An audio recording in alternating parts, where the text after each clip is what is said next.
Boy, they're really talking loud in there. Yeah, I get that a lot personally, like. Yeah. Martha, did you want to add anything before we get started this morning? Thank you for being here. Happy classified a week later.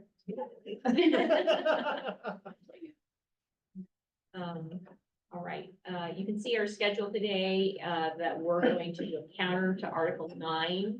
And then we'll be presenting Article 2, 6, and 8. And then we have heard that you are going to present Article 7 and 18. And then we'll have a caucus, go back to our places. And then lunch is from 12 to 12:30. And then we'll come back here in this room and Beth Razor, our communications officer, will present. And then we can kind of decide, you know, either between lunch and whatnot, what we need to do for the rest of the afternoon and what's most productive. You know, I also think I would love for us to be able to TA something today, if at all possible. I feel like when we start to do that, we start to feel like we're making momentum. I know that you're all feeling that as well. So thanks, Tiffany. And then we'll just plan for our next session on April 2nd. So let's go ahead and start with Article 9 and pass those out.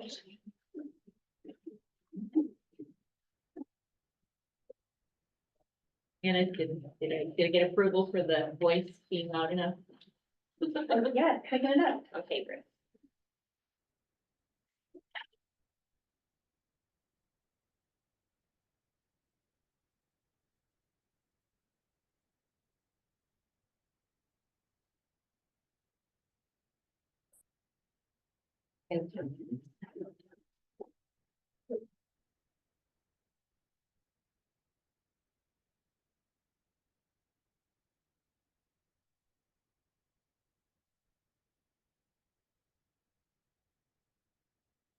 And I'm gonna let Brian start us off on this one, and then we'll kind of have other voices chime in. Great, sounds good. Good morning. All right, so Article 9, which we've now titled Rest and Meal Breaks, which I think is the title that you guys used as well in your kind of proposal. I think as we both were working on this, we noticed some problems with the current language or some compliance issues with wage and hour law. So one of our goals, as was yours, was to correct for that. I think we're also trying to walk the line between providing enough information for employees without being overly prescriptive, because we know that these rules change from time to time under the law. So wanting to be fluid a little bit while putting out enough information. So trying to find that balance. And we're interested in your feedback about where is that balance point. So we've gone with a chart because they seem to have worked in other places that I have contracts. It's easy, it's visual. Your eye goes right to it and pretty self-explanatory. So we would start with this introductory sentence after we eliminate the current language, some of which is inaccurate. Each employee shall receive 15-minute break periods. I think we talked last time about, we are looking for BOLI compliance, but not looking to drop the 15-minute breaks down to the BOLI minimum of 10. Each employee shall receive 15-minute break periods and 30-minute meal breaks in accordance with the following table. And then we have the outline of that table that was taken straight from the BOLI website. So if you see concerns with it, that'd be great to hear, but just trying to have both the rest breaks and the meal breaks, kind of separately called out there. I think for our purposes, where we have that inaccuracy, the most relevant row is probably that 6 hour and 1 minute. The old language talked about 7.5 hour employees getting 2 breaks, when in fact that's supposed to start at the 6 hour and 1 minute point. So you'll see that we've got the 2 breaks there and the 1 meal break. So hopefully that table is accurate and people can look on there and know what my hours are and what breaks I'm supposed to get in meal periods. We included the breaks shall be as close to the halfway point of the work period as possible in collaboration with the immediate supervisor. I believe that was language out of your proposal. And so we included that. Then as we move through here, we have kept some pieces of current contract language. You know, as I look at B, you know, it may be that we decide that that's redundant because it talks about something that we already have in the table. That if you work for more than 5 consecutive hours, you get an uninterrupted unpaid meal break. So that is in the table. Such time shall be as near as possible to the halfway point. I guess we have that in that sentence up above. So it may be that B is redundant. I don't know.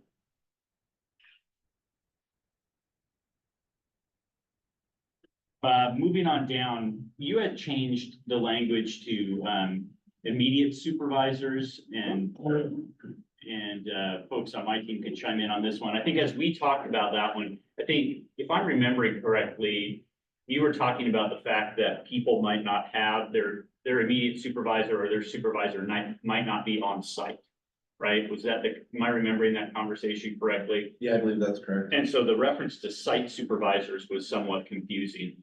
We've left it at supervisors, and I think rather than make a distinction between immediate or site, we felt like just having it have it say supervisors there was perhaps easier. So that was our change.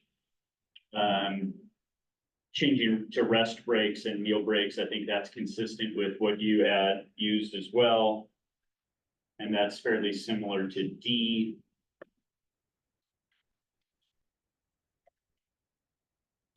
We've maintained current contract language. I think you guys had new contract language on this topic. We thought that the current contract language was accurate, talking about the not delaying the lunch break, not shifting in more than 60 minutes. And that if it gets interrupted, resuming it as soon as possible. So we felt like that was accurate. But we certainly want to hear from you folks if you felt like that was missing a piece. So we kept current language there. And then in section G, here we just use the legal references 653.077 and then the Oregon Administrative Rule as far as rest breaks for expression of milk. It's somewhat of a detailed topic talking about when those breaks should happen. And if it lines up with your regular rest breaks, then that's what you're supposed to use. But if it doesn't, then the employer needs to provide breaks. So it felt like a fairly detailed topic, which is why we made reference to the legal references there, because we worried about trying to paraphrase it in the contract because of the detail involved. Yeah, the only thing that I would add is that as a person who helps update policy for the board or suggestions based on what the Oregon School Board Association puts in place according to align with legal components that are connected to laws and policies. I feel like it's good to have the ORS and the OAR there, because sometimes if this contract is 24 to 27 and there's an enacted change that happens in 26 and we don't have, the correct language here, it could cause confusion with staff in regards to what it is. And so it's just being able to meet those changes that come, but be adaptable. And I think having those designations of the ORS and the OAR, I hope speak to that. That's why we want to make sure that we put a notice there. Anybody else on the district team have anything you want to add, especially on the supervisor part? I don't know if I covered that very well. Or on any pieces of this. I think the table is super helpful. As a supervisor that I can sit down and say, so I'm always asking myself, when are the breaks supposed to be? So this is really helpful to have that. And I think that I like the conversation about the halfway point if possible. I think that's good too, because especially the situations that we not always do in schools, that's what happens. And this is good to have that in there. So yeah, the table's super Good. Yeah, thanks. I just think we need some flexibility to stagger lunches to make sure that like front office staff is covered, make sure that classroom and students are or have somebody with them at all times. So a little flexibility in that, I think, to the E&F piece help us make sure your lunches are appropriate. Thank you. I like the change at C, where you change it from site supervisor is, site supervisors sometimes isn't there, sometimes they're on vacation, sometimes we're off site, so that, I don't really like that piece. They're Happy to answer any questions that you guys might have. I have a question about the milk expression. Is it your intent to restrict it to mothers? Because our language is, employees who need to express milk, but the ORS is more restrictive than that. So I don't mind the citation to the revised statutes and the administrative regulations, but it would be nice to keep our wording from F, because we intended to provide like guidance and additional protections for people who need to express milk. We think it would be nice for our members to be able to read the contract and understand what right they have without having to go to the revised statute or the administrative rule. So we might want to work with you on some language that is effectively that without, I mean, and we could also reference it, but making it more clear for our members so that they can go to the one document. May be helpful, so we'll consider that. Okay. Yeah, again, the only reason we made a statutory reference on that one is because it is a little bit nuanced under the law. And so trying to, how much language do you put in, you know what I'm saying? Like, where do you find that balance? My concern was, just for example, if someone were to have a miscarriage, they may be expressing milk for a milk bank and not for their own child, and the law references mothers need, for their child. And so we were trying to make it more clear that you don't have to be expressing the milk expressly for your specific child. I hadn't contemplated that factor, so thanks for that information. That's helpful.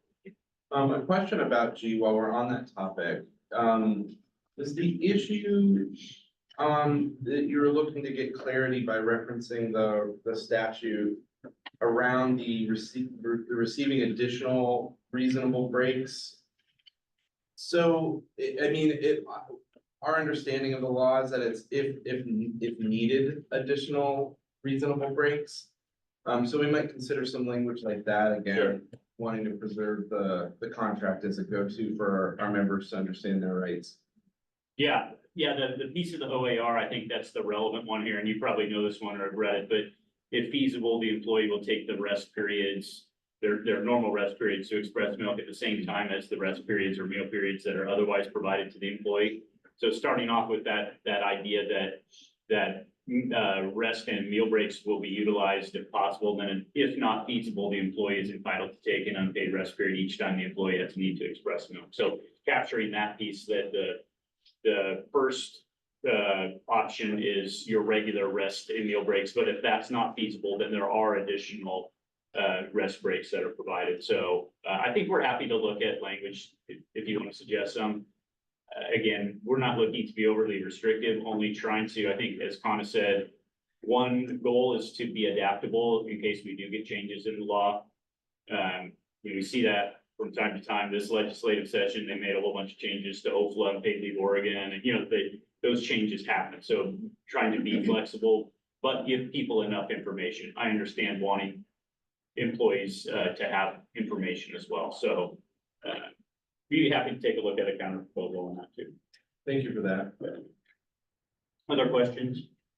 My question on E, so our understanding of the law is that if your meal break is interrupted, because of the course of work or some other reason that is initiated by a manager, that you still be able to get your full preserved meal break. And so some part of our issue with the contract language as status quo is the word resume, which seems to indicate that if you had your meal break interrupted 15 minutes in, that you would then go back and finish with just a 15-minute meal break. Whereas we believe the law, would have you get a full 30-minute meal break, even if you already had taken 10 or 15 minutes of break. We'll take a look at that again.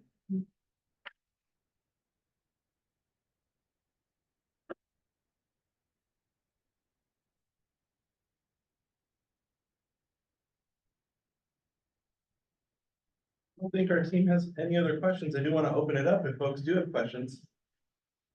I was just noting that we added the not delayed more than 60 minutes language because that seemed to be the messaging in the law as well, that's how it was work. So that's why we added so many lines to E because we were trying to match what the law states.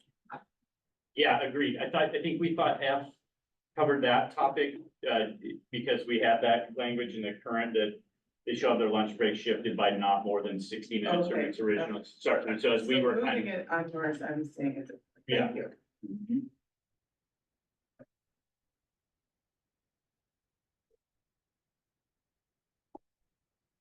Thank you.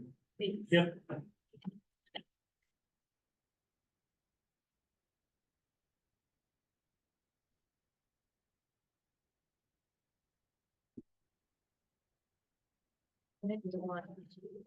Article 2.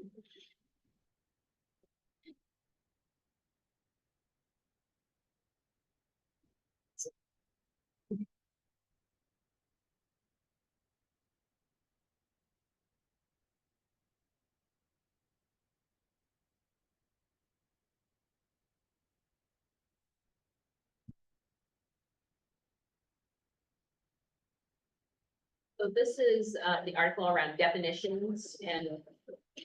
Sorry, I want to make sure that our online viewers can see. Yeah, Okay, perfect. Sorry, I forgot that part.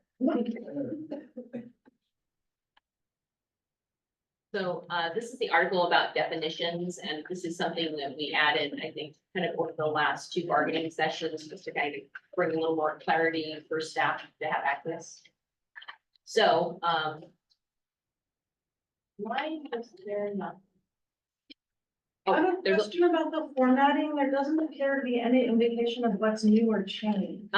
there's only one thing that we're changing that's Okay. new, and it's on letter N under substitute employee. We're keeping everything the same.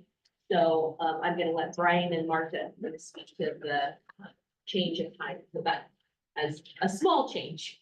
Yeah, I'll start off, but then I'm gonna let Martha talk to that, and then other folks on our team can talk about why we're proposing this or our perceived need for it. So the change itself is pretty self-explanatory on substitute employees. We are looking for a longer period of time that we can have somebody serving in a substitute capacity. And we had a lot of conversation as a team about this one.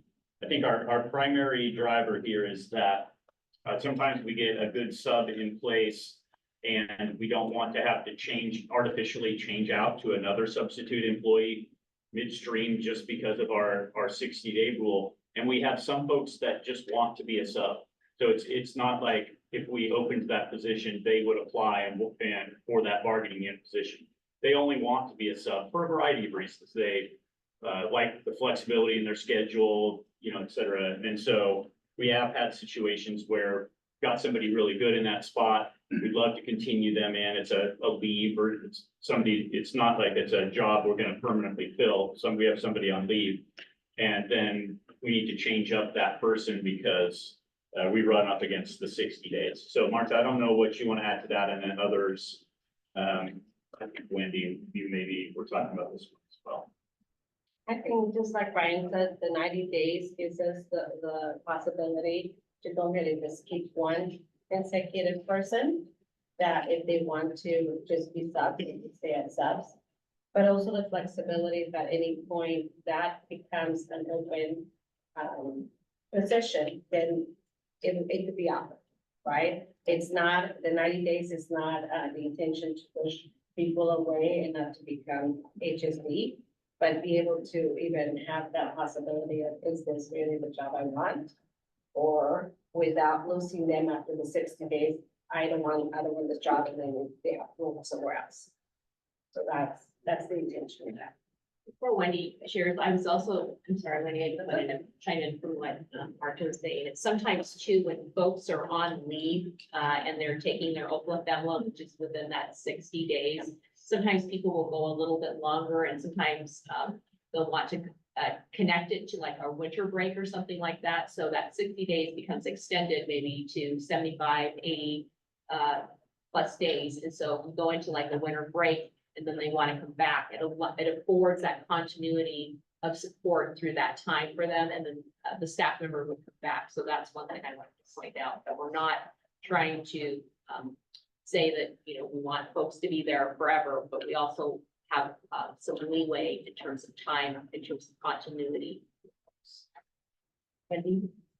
Yeah, I think you said most of what I was thinking behind that too, but just allowing for that amount of time when there is a leave, or you're trying to hire for multiple positions sometimes, and getting those candidates in can be a challenge at times. So I think it just gives us a little extra time to be able to do a really excellent job at all of those things. Anybody else on this district team? And honestly, a lot of the conversation on our team was, well, what if we want to hire, I don't want to wait 90 days if we want to hire this as a regular bargaining unit position. And I think that's still a possibility.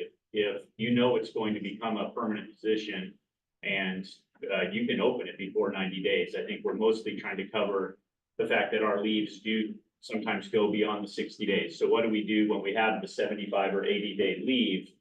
We can't hire that as a regular position, because once the employee returns, we would have no need for the new hire. So it does force the district into bringing somebody else different in as a sub in order to comply with this, when we know it's not going to be a regular position. So that's our main concern. Can you remind me how many working days the school year is currently? That kind of depends on people's work calendar, but for our students, it's between 173 and 175 days. You're less than 12 months, and you're working, like it's an SEA typically. So this would move the substitute period to more than half of the working school year. Yeah, just over half, yeah. I think one of the things too that we have had conversations with Michelle and the benefits team is that as we have enacted the Paid Family Leave Act, we've also seen extensions of time that people are taking for breaks. And so trying to also see an uptick in the number of people that are accessing that leave, and trying to also support staffing. When we have, I think it's about 30% of our SEAs on, have taken leave. And so we're feeling some pressure on those pressure points to address those needs, because people are afforded their leave. We want them to have their leave. We want them to not worry about work as they take care of themselves. But we also feel a responsibility to support our schools and have continuity for our students, because we know those relationships are so important, and the work that our classifying staff and building those relationships with students is really critical. And so when, sometimes you have a staff or a substitute, I should say, and a staff member that have built a good relationship, and then there's a handoff as the person goes on leave, the staff member goes on leave, then the substitute picks up that, and that relationship can really be a means to create positive, continuation of supports for that student. And so that's the one thing we're also thinking about. That goes back to our guiding principles. It's like we're trying to think about our students. We're also trying to think about our staff. And when we're making these decisions, it's not just like, I call it carte blanche, where we're just kind of like, this is for everyone, but we're trying to make it encompassing all the different things that we're trying to address around staffing, around supporting our staff. Because I think, I would say from COVID and the pandemic, we would all agree that there is more need for folks maybe for mental health supports and for our students. And so I think all those things come into play when we're thinking, and proposing this kind of language. Certainly think that we have a shared interest in providing support for our members and ensuring that folks can get their leave without that being a stressful process.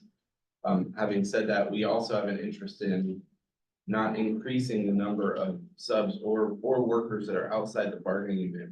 What limitations, what in this would prevent you from increasing significantly the number of subs the district would employ? I don't know that this would increase the number of subs in the sense that the need for subs is gonna be driven by employee absence, right? And so, as I look at this, it's not like we would have posted this let's say we know it's a 90-day leave.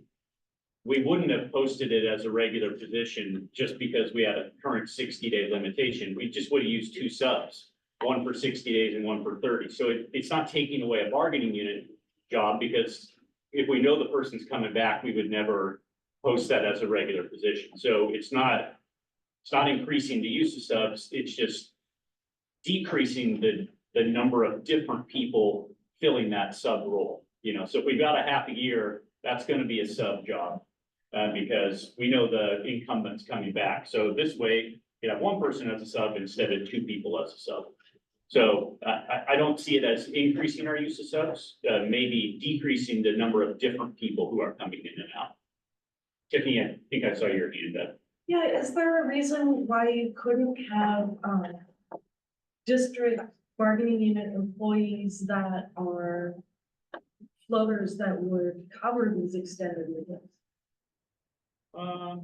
Only, the only thing that I can think of is that your bargaining unit covers such a wide variety of positions. So I mean, could you have like a floating sub in a ed assistant role? That might be possible, because then we always have absences in ed assistants, and, it'd be hard to have, unit-wide a roving sub, because that person may not be able to do the variety of different jobs that come open on a day-to-day basis. That makes sense, because those are highly trained positions too. Yeah. You can't just jump in there. Okay, thank you. But we do have something similar in transportation, right? Right. Like we do have floating bus drivers whose job is to fill in for absences, so that work does exist, that position does exist at some level.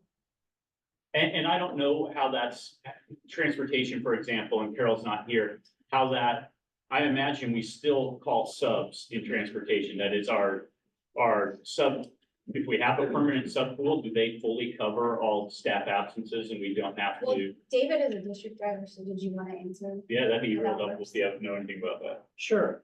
So in the transportation department, we have district drivers and district assistants. And so they are not regularly assigned to a general education route or a special accommodations route.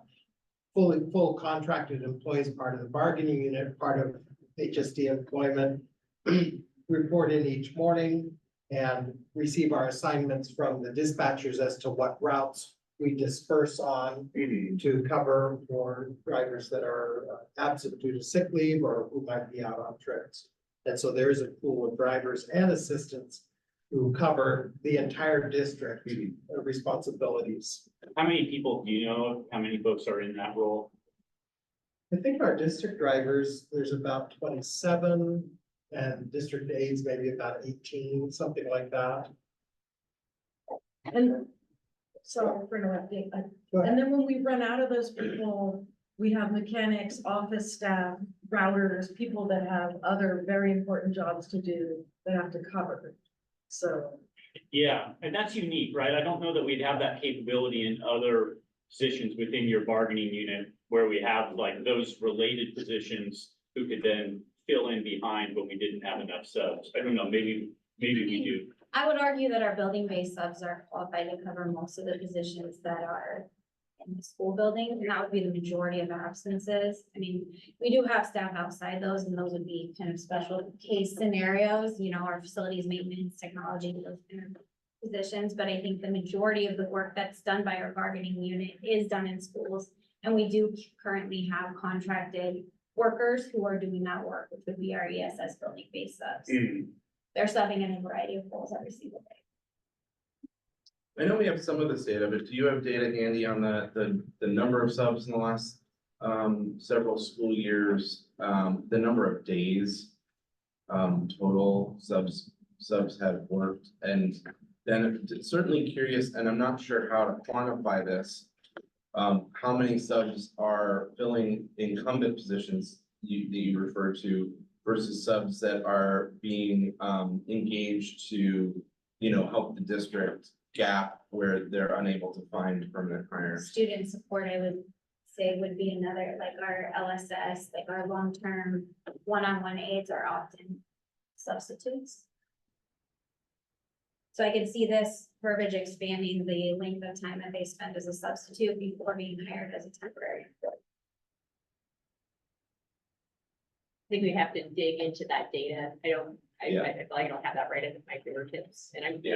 Yeah, so That makes I think we sense. have to dig into that. I do need to ask, and I might need to do some research on this, but as this proposal refers to who's in and who is not in the unit, is this a permissive subject of bargaining, or is this mandatory in your determination? As far as recognition.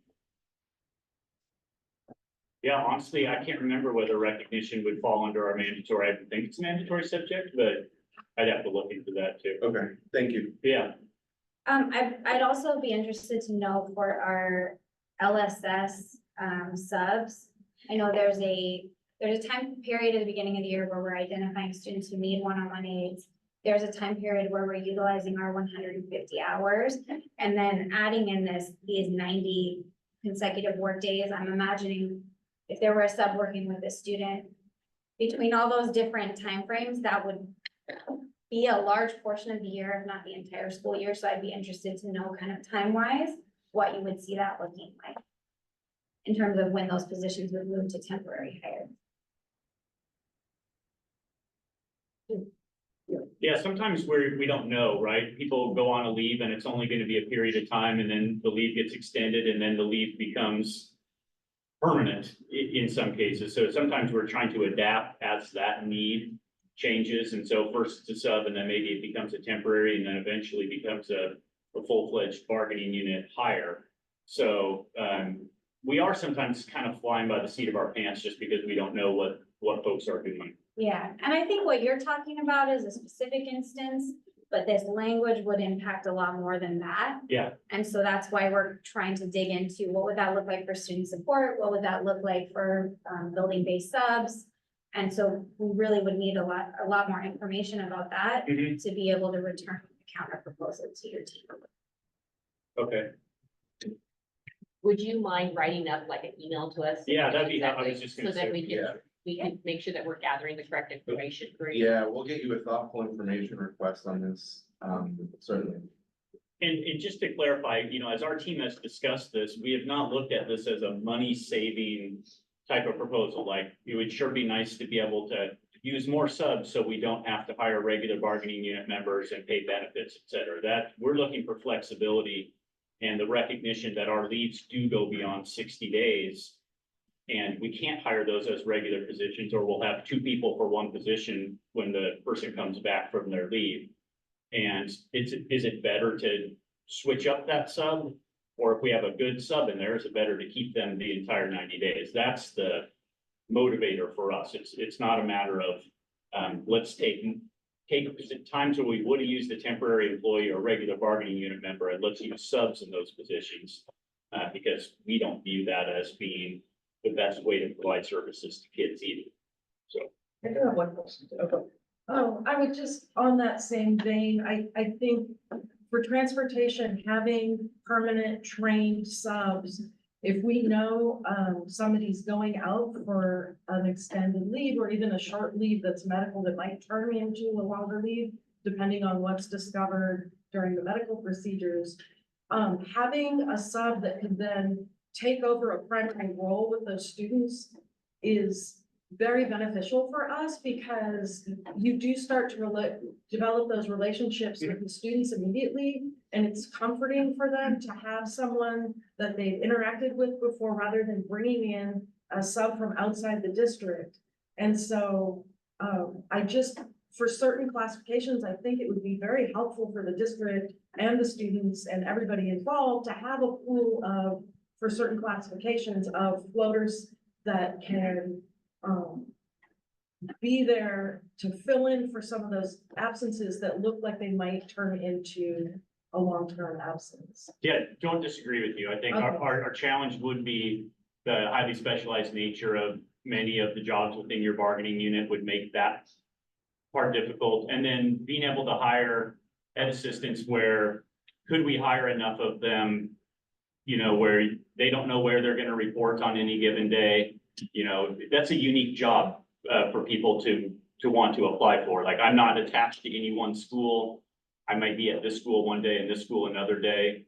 Some folks would probably like that job, but it might be something of a challenge to fill those positions. I don't know. I think it is a challenge to fill those positions, so I think like our permanent LSS, you know, we have 32 of those, and that has been one of our most difficult positions to fill, and so I think that continuity is really important. I don't have all the numbers off the top of my head, but I do know that has been a challenge, and that's kind of the thinking behind that too, is not wanting to have that interruption for that student in that position, but that has been a difficult position to. Are those employees who are, permanent LSS employees, are they compensated at the same rate as, They're an SEA. okay, And to add to that point, we have 3 kids who need an LSS who don't have any protection every day, along with the 2 people who are able to hire. So, it's a hard position to fill, even with substitutes. I think too, as we have come out of the pandemic, we have seen that folks really have autonomy over choosing where they want to work. And sometimes we'll have people apply, go through the interview process, and then decline the position. And so those of you that have been part of an interview process is very comprehensive. And so I think, you know, there's some challenges there. So we're trying to like meet the situation that we're in post-pandemic compared to pre-pandemic. We're also looking at, you know, trying to enact laws that are being placed that aren't funded, that also, you know, have an impact on our decisions that we're trying to make. And so all the things I think that you're bringing up, Tiffany, about like, you know, wanting to have people in positions, we want them. We have done iterative things along the way. What I mean by that is kind of like changing how we're approaching staffing. We added social media, getting jobs out there and trying to showcase those things through, you know, Instagram and our reels and those things so we can like talk and get people interested. So we're really trying to do really unique ways to get people interested in applying for positions, but you can still see that we're struggling with some of those positions that people aren't ready to step into. So we're trying to do a lot of thinking about how we can address that for specific positions. Yeah. It really is one of the biggest challenges, not just for this district, but for all districts, managing staff absences and filling in behind them. Huge challenge. And as Paid Leave Oregon has started to come on board and roll out, we've seen a dramatic increase in our number of absences and the length of them. I think that's the part that's sometimes harder to manage. The length of those absences has grown longer and longer. So we're trying to react and, you know, I know you guys want those positions covered too, because when we have uncovered absences, that work gets spread around. And so we're just trying to sort of fill gaps where we can. And this is one of the ways.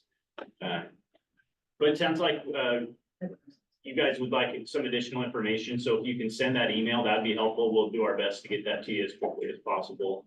I have one more thing, Brian, going back to the wording on this. It specifically said, what you had said earlier, that you were concerned that subs wanted to stay subs because then they could take it off if they needed to.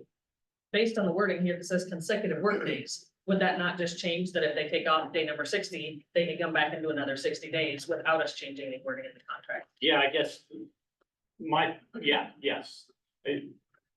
And Wendy, I don't know if you were talking about some of the folks that we encounter that just want to be in a substitute Yeah, role. I think And I don't we- know if there's something more you can add. I may not have said it very artfully, so. I think that can be true, but I think there's also people who just want to stay at the sub and they don't want a permanent position. They're not looking for that. So I do think that sometimes that is the person that we'd like to keep until we can fill that position. Because we want that continuity for the kids and for the staff so that they're not, that random, person that comes in for a couple of days. It is difficult. I know for those of you who are in those positions, if you have somebody who comes for a couple of days and you've had somebody else who's been there a long time, that can be a big challenge. So I think filling that position. Sometimes it's that, but sometimes it really is we're trying to hire and get someone into that position. It's just. Then it has. Michelle, you're right. It speaks to consecutive days, so they could miss a day or 2 days theoretically and then restart their 60-day clock. I think we're looking to avoid some of those kind of manipulations of it if possible, but that would restart it. I think we've had a practice, like if someone is out sick or something like that in terms of being a sub or whatnot, we still count that as, because they're, still a part of the continuation of the work. If they're on like a sick Yeah. time. But as a sub, they wouldn't have sick time. Well, they would have sick time within their own, contracted work potentially. I don't know. They would be able to access Oregon sick time Yeah. law, which is like an hour for every 30 hours.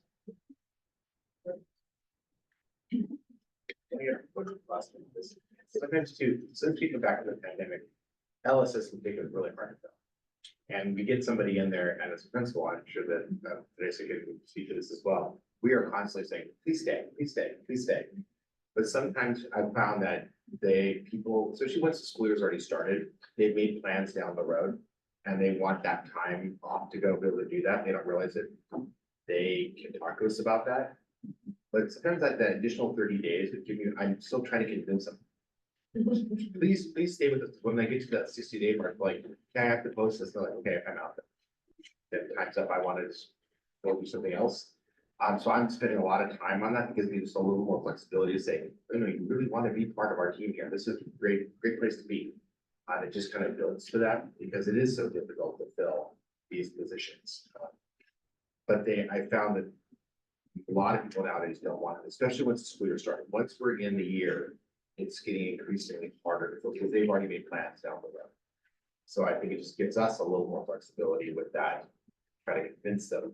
And if we can get them in, then we still have the ability to do it. We can say, okay, let's do it. We got a viable candidate, let's go. Because we're not even getting viable candidates.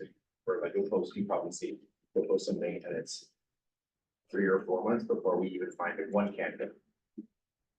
Posting till filled is the year. Going first. That's helpful to hear. Thank you. Yeah.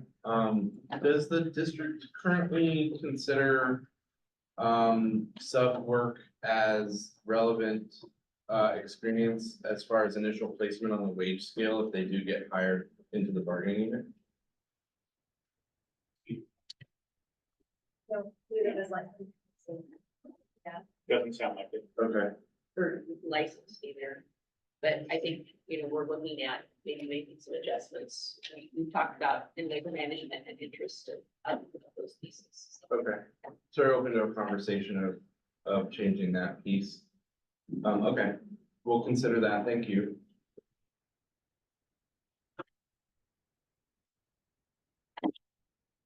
Great. Thank you. Thank you for the discussion, the questions. We're going to move on to Article 6.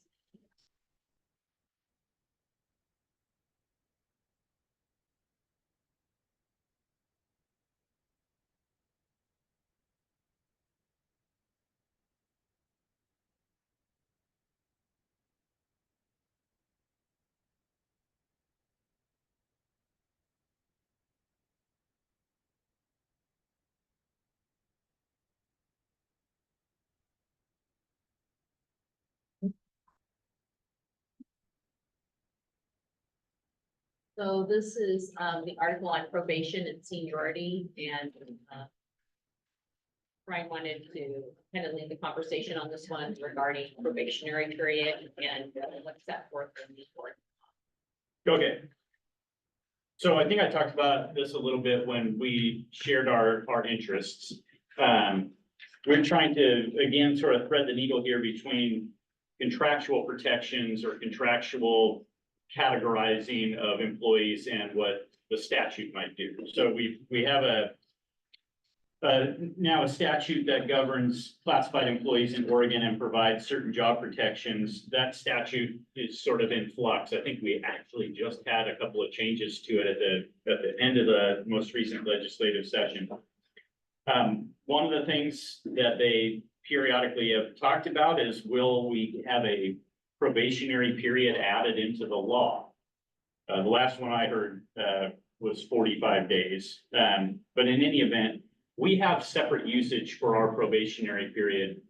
And at one point, we had talked about maybe not even calling it a probationary period because we don't want to confuse any probationary period that appears in the law with what appears in our contract. So instead, we proposed this sentence: this probationary period shall be separate and distinct from any probationary period set forth in the law. Ours is 9 months, and it impacts us in a couple of different ways. They're in A1, 2, and 3. We have probationary employees only hired for other district positions with approval of the district and notification sent to the union, so we don't have a lot of movement within that initial period of employment. We want to maintain that. Even if the law said there's a 45-day probationary period, we would still want to maintain that for the 9 months, first 9 months of employment. The dismissal of probationary employees may not be grieved. We think that that is important, that our probationary period is sort of an extended interview process. And so that's a piece as well. And then probationary employees, we have this eligibility for a vacation after 6 months. I think that changed in the last bargain maybe, or where it used to be the full 9 months. So again, our probationary period has multiple uses, and we don't want it to become obsolete or there to become confusion if we have a statutory probationary period. So that's the reason for that change. The reason for the change in B2B, where it talks about the seniority rights of an employee shall be lost for the following reasons: resignation. Then it says termination for justifiable cause. That's not the exact term we use elsewhere in the contract where we have a reference to just cause. We think that that topic is covered in that other article of the contract. This is just talking about when somebody loses seniority rights, and they would lose seniority rights if they're terminated. And then elsewhere in the contract, it talks about when and how can somebody be terminated. So we just proposed eliminating that here, both because it's an inexact term that we use there and because it's covered elsewhere. And so those are the two changes we have in Article 6. Is it your intention with A that the district probationary period as set forth in the contract begin after the legal? No. No, it is overlapping. Yes. Yeah, I thought that was the intention. I wanted to be clear there. Okay. You're looking for the clarity that it is just a completely separate probationary period from what is referenced in the law. Yeah, so if the law said, hey, there's a 45-day probationary period, we would still have this window of time that we call a probationary period that would last for 9 months, where somebody couldn't apply for other jobs and so forth. So, yeah, it wouldn't, not to stack them or anything. Yeah. Yes. Is there a reason why you didn't just rename it to something so to avoid confusion? We went down that road. I think we'd still be open to that. I think as we tried to draft the proposal, we didn't, I mean, it was very basic. We didn't know what else to call it, honestly. We tried other introductory period, or we tried service period yeah. or something. Okay. Sure. If you guys think of a good synonym, Yeah. we'd be all ears. We just, Okay. it literally was us sitting around saying, what else would we call it? And then we ran out of creative gas and just said, okay, let's just try and go at it this way. The other thing is, if there are references to it in other sections, we would need to go back and edit every single one of those. That's what was our other But problem. It might be worth doing since we have a very specific usage for this period, I think it might be worth it to fix that to avoid confusion in the future. Yeah, I'm open to other labels to put on this or other ways to handle it. Again, I'm hoping that you're hearing our intent here, and then if you have other ideas about how to address it, love to talk about those. Okay. Yes, and thank you. And I could add that if we put it in Article 2, probationary period according to this contract, then that could be defined in definitions, and then it may not need to be reading. Okay, thank It's you. another interesting idea. Yeah, In B, removing the term for justifiable cause, I certainly understand, I think I understand your intention there, that the term we use is just cause. Curious if removing this term, would mean that someone who is terminated and then found to have not been terminated for a just cause, either by mutual agreement or through arbitration, would then lose their seniority rights. no, I don't think so. They would Okay, in effect have never been terminated, I right? see. It would be, I we'd see. rewrite history. Yeah. That feels right, thank you. Yeah, it could say termination in accordance with article whatever, wherever we reference. Just cause. Yeah, that's fine too. It just seemed like this wasn't the natural place where we would spell out, job protection, and then the term wasn't accurate, or it wasn't the same as what we use elsewhere. This is when I wish I could get into my computer and look for a just cause, control out. I'm trying to take away my technology here in this moment.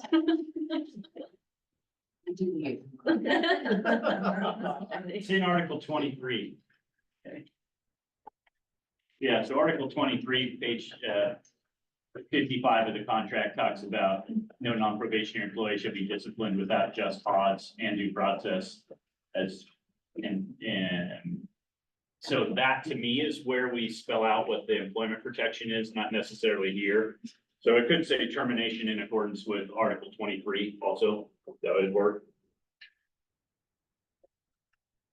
I'm curious, and I know this isn't in your proposal, but I'm curious about A2, the dismissal, the dismissal of probationary employees may not be grieved.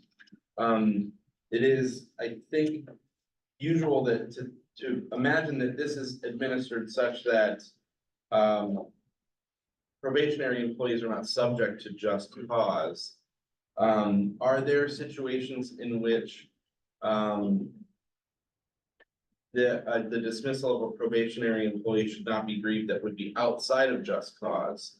For instance, if we feel that a probationary employee was dismissed for violations of a different part of the contract, anti-discrimination, for instance, does the district feel that that also should not be grieved? I don't think that this waives that grievance. I think it specifically waives a grievance under Article 23, Section A. Just cause. And so if there was some other portion of the contract that was violated along the way of getting to that dismissal, then that would still be a live grievance in my mind. Thank you. Yeah. Any other questions?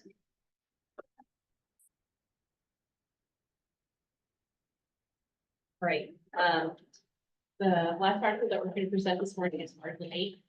With the educator in me wants everyone to stand up and let's let blood flow to our legs and our bodies and do a little twisting. This is like class moving, you know, like I'm moving from the next class to the next class. All right, Everybody run to the bathroom. Double duty. The dash. oh, we will. Kira knows I do this when I'm at a board meeting too. Can we have a quick bathroom break? Yeah, you know what? Yeah, that's fine. We're gonna come back maybe like in 5 minutes. Is that? Yeah, thank you. You bet. I did.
You're sitting.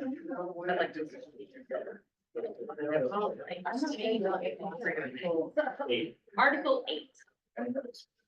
Okay, so sorry. Just down. Apologize. That's my fault. All right, this, Article 8 is around employment status, position vacancies and announcements. And we have some minor changes in section B and section 2. And I'm gonna let Martha and Brian talk about this one here, just in terms of some of the feedback that we have gotten from people applying to positions and our administrators. I will in turn delegate it to Martha. So just like in other articles, we are trying to bring people and hire people and keep amazing people here. So we've noticed that having it posted for 5 days, we've lost good candidates because they are applying to different districts, they're applying to different positions. And we're not getting back to them as quickly as we need to. So we want to put it in 3 days versus 5, because we're in competition for good people. Right, and if they're here before from another place, they're accepting that instead of accepting us. That's mainly the reason for that change. I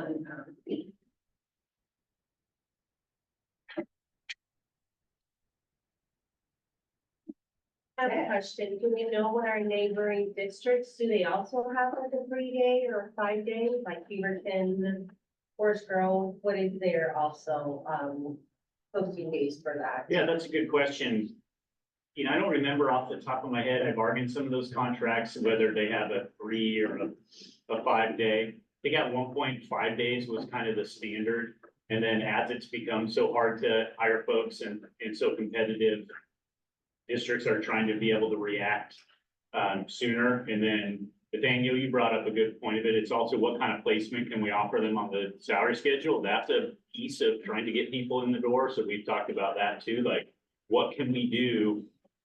We don't get enough candidates, but the good ones we get, how can we get them in our door as quick as possible and encourage them to work here? So it definitely is very competitive, especially for you guys where there's multiple districts so close by. It can be tough. I think one of the things that we're trying to do is this aligns with our license contract because it's a minimum of 3 days. And so it's in line with similar language between the two contracts. So one of my concerns from the last time that we bargained this is, it takes a lot to apply for the positions. There's a lot of requirements, particularly I'm thinking about our Title I schools where you have to provide a lot of documentation about your level of education, your reference letters.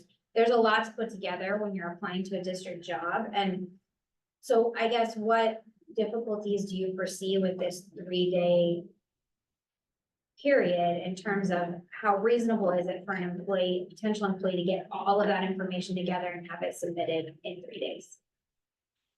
I think that we have adjusted things because we used to have a lot more requirements. And so we've kind of taken like the number of references down. And so sometimes too, like if people are coming from the private sector where they can't necessarily say that they're looking for a job because that could impact their employment, we try to be adaptable in that. We'll have staff, folks that are reaching out to us and kind of asking some questions of our applications team. We will, sit with people side by side to help support them. We're also looking at, hoping to make some changes to our applications area. We have a stationary computer, but we'd love to get some laptops. So like if people need help, that we can help them work through, what they need. So we are I would say, very adaptable to the applicant that's applying to the position. I don't know if Hannah wants to share anything else, but you work directly with Yeah, the only piece I would add additionally is that our application system saves each profile. So if they already have their materials loaded in, all they have to do is go ahead and apply that to the job they're interested in. So that could also cut down on the amount of time. So having the 3 days, we think about the interview, the whole process. When we have 3 days as opposed to 5, it's 3 days to post, and the principals or supervisors are looking to do the screening. Then we're interviewing, which is another couple days, so we're trying to figure out how to get that in. So if you add, so 5 days, the 5-day post, plus maybe 2, maybe 3 days for the interviews. Then we have to do reference checks, and reference checks are taking forever to get back to us. I don't know about the days, but we are calling and calling and calling. And we have to make at least one of those has to be a phone call, which is critical, because we want to make sure that we're not having any difficulties there. And that could take almost a week plus. Giving us 2 extra days just cuts that down just a little bit so that we can move a little faster, because the employee is waiting, the other person's waiting for me. Saying, when am I gonna get off the like, hold on, I'm still trying to get tell your person that I'm calling them 16 times now. So I think this would just give us 2 extra days to play with this so that we could get them hired faster. If I could speak to the custodial aspect, for us, we get a lot of potential people that are desperate for work. We move here from other countries, other states, and we need to get hired on, making money as fast as they can. So for them, I appreciate getting the process done. We lost a lot of great candidates due to the 5-day posting. There's other unfortunate things like drug testing at the outside agencies. It takes a long time to get them hired on, get the process. And these folks work with us closely to get these things done as quick as possible. I just think about them, think about their kids, their families. We just hired someone over Christmas break who's desperate, she moved here from Texas, had her kids, needed the house, so we got it done as fast as we could, so. Great. Help me understand, I don't understand how steps of the hiring process, how you're prevented from calling references or getting the drug test results back by it being posted on the web for 5 days.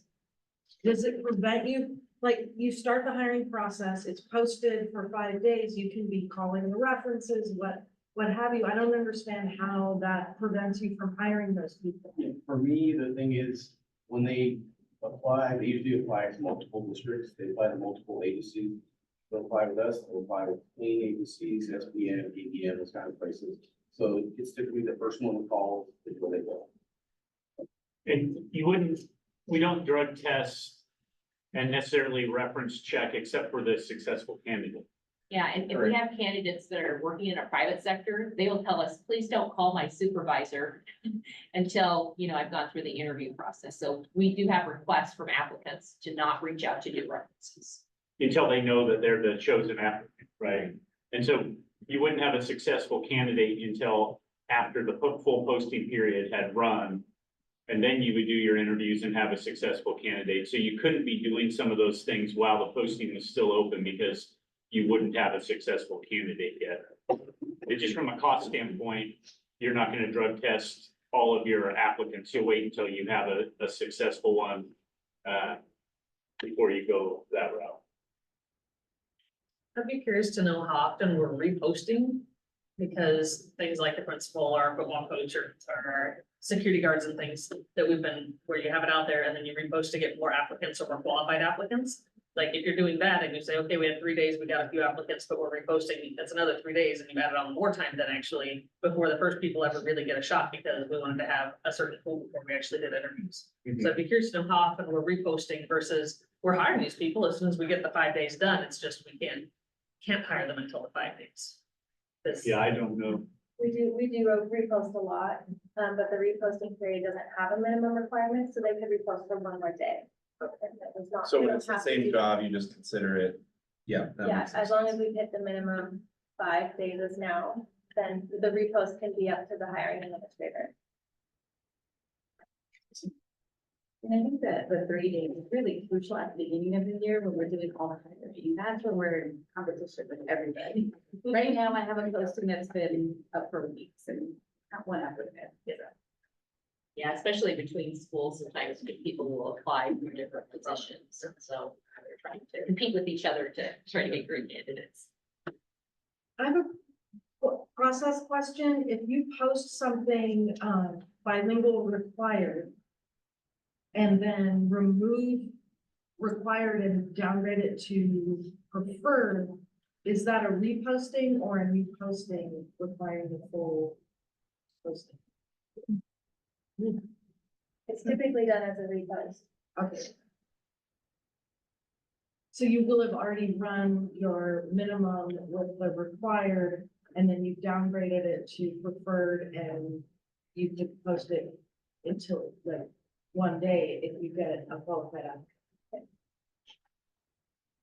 May I ask a clarifying question? Is there a minimum number of applicants that need to sign up within those 3 days? So just the preferred candidate that everyone's hoping will get it? Would it be like, I'm the only one who knew and I got everything in on time? That's my question. Yeah, we always recommend a minimum of 3 candidates to move to interviews. If they're not getting candidates at all, then they can receive a special approval through Martha to move forward with less than that. Thanks very much. And we usually repost. Let's give it a one more try. I also want to bring up, coming from a Title I school, and I totally understand where this is coming from, being in multiple interviews and finding great candidates and then being like, darn, they were taken. And this goes from August, from the beginning of the year to anywhere like now, you know, trying to find people. How is the district in general supporting when it comes to highly qualified? We've got wonderful candidates that are like, hey, they're great, you know, they subbed here, but we're not able to get them highly qualified because tests aren't offered until 2 months out. And so we had got, you know, great candidates sitting there like, okay, I'm ready. I've passed all my, background check, fingerprinting, but we're still waiting for those tests. And then they're not offered until 2 months out. So maybe if, you know, just a thought out there. Maybe some of these, highly qualified exams can be offered versus once every 2-3 months, maybe, you know, add them more into the schedule. So also this we are able to get more people in and not lose candidates, because again, we've mentioned people being impatient or wanting to, you know, just like everyone, we've got families to feed, so maybe, just throwing that out there also, that more tests should be offered.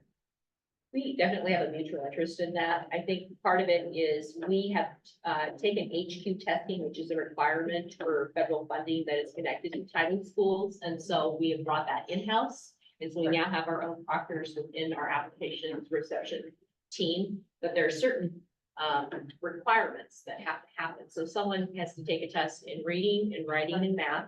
And then we're noticing, you know, people can pass some of the tests, but if you don't pass it, you can't just go and take the test right again. You have to wait a certain period of time before you can take the test again. So that increases that timeline. And so we're trying to have conversations about, like, are there other things that we can do to address the highly qualified components? And so, you know, one of our first addresses was to bring that in-house.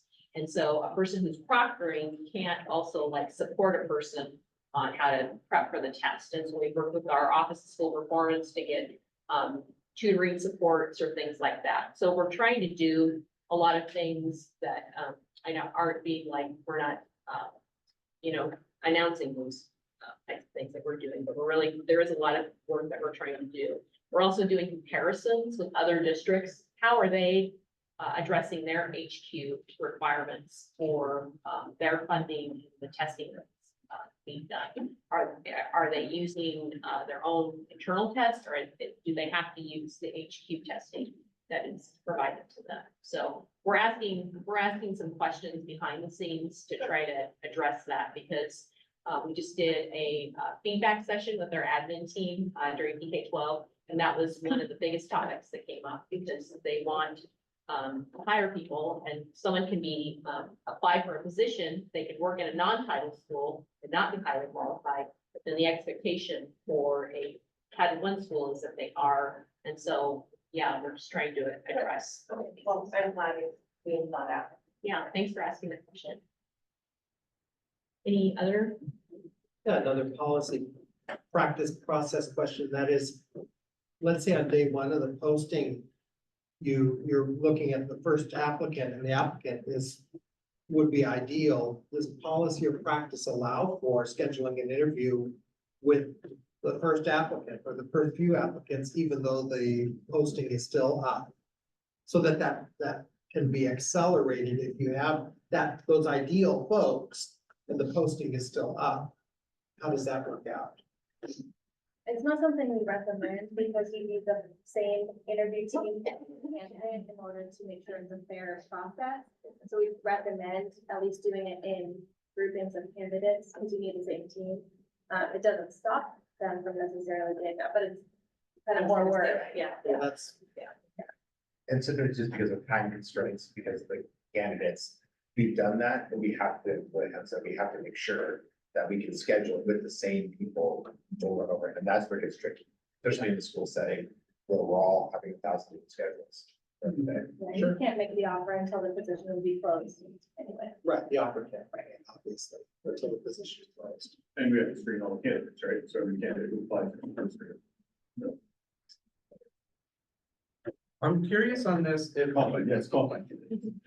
I'm curious if you had a discussion about like a window. It sounds like there's a period of time around, like during the summer, the beginning of the school year, where you're really trying to move very quickly, and then kind of after that window, you're in a place where you're like, the time doesn't matter, we want more candidates to apply. Did you have a discussion of that? Having a window in there where there might be a certain, requirement for the posting outside the window and maybe a much lower one inside that like really needed hiring time? No, I think what we were trying to hope is just to get to that point of being able to make movement on getting great people, you know, to hire for positions. And so we just thought if we increase that number and align it with the license contract, that it would be helpful to have, for our supervisors and administrators as well, as we're kind of looking through those pieces.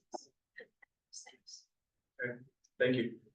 And you know, I think it's interesting to dig in on like, why is this in a contract at all, right? I mean, my assumption is that it's here because our current bargaining unit members want an opportunity to apply for jobs as they come over, right?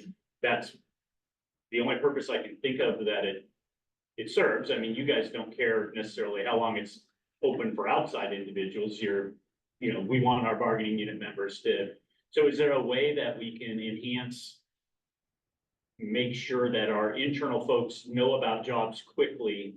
So perhaps we can have a shorter job opening period. You know, I think it's probably, when this was first, I don't know how we do that right now. Do they show up on emails or on the website, or what do we Yeah, they're on typically the website job board. Like if somebody is looking for a certain position, they can create, they can enter in their information and it does send them an email when those types of jobs come up. So if they're looking for something, they're likely registered for that. do? Got it. Yeah, you can apply via email. That's good to hear. Thank you for that. And the bank, in custodial, we have a lot of folks that don't check their emails every day.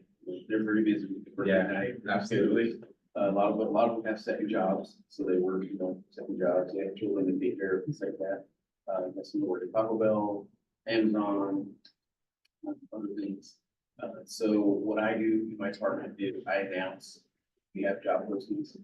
I announce custodian one positions, I announce all our vacancies in the same email. And I have them share, have the day custodians share that, so they all see. So that's kind of my way of just kind of making it fair and open to everyone. Helpful. Thank you. Yeah, I appreciate that. That was kind of what I was thinking, you know, what are the ways that we can make sure that our internal folks are finding out about those openings as soon as possible, so it doesn't feel like they're missing out on their window to apply. But that's not what we're trying to do, definitely, is eliminate those opportunities. Sure. Yeah, as these positions get higher up the pay scale, there's a greater level of investment in the application process. Sure. And I don't think necessarily people are always maybe looking for a position, but if a great position comes open and you got 3 days to get all your stuff together to apply for it, that's tough. That can be tough, especially at these higher level positions that are kind of like the most coveted and competitive. So I think, you know, we were really wanting to provide our internal applicants an opportunity at some of these great positions. I think that's a really good point because we do want folks to grow into positions. And we just did some interviews for the podcast and people who've been with us for a long time have served in multiple different roles, so they build a pathway that they can grow. And I think one of the things I think about is how do we, maybe in collaboration, create like a time for people to have some of those supports on how to get paperwork ready, or if they're interested in moving into a new job. I know some other district, like Salem Kaiser, has a program for people who want to become office managers. And so they, kind of get those things ready. So I'm very open to those ideas that we could do outside of this space to support people in their growth pathway in our district. Yes, and then as I process job posting for like requests, I see a lot of it hiring admin that initially go beyond the 5 days already anyway. So if they're considering like, oh, this position is gonna take, a certain type of candidate or more materials that they're requesting as part of the application, they might go ahead and already post it at 2 weeks initially. This just allows us to have a different minimum. Also, if there's great candidates that you're screening through for positions that you're talking about moving through different roles, then we will also, we'll have administrators and supervisors pass those maybe, candidates that were not going to move forward because they hired a great candidate and said, please consider this person for this, or think about applying for this position. And I've seen that be very successful. Hannah has done that, has helped people with that.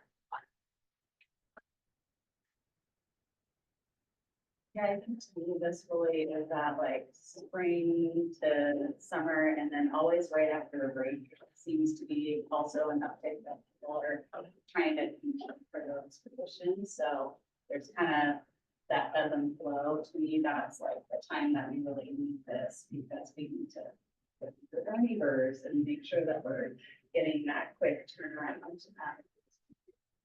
And people, it's less for the things that you're talking about. I think it's more quick. Thanks.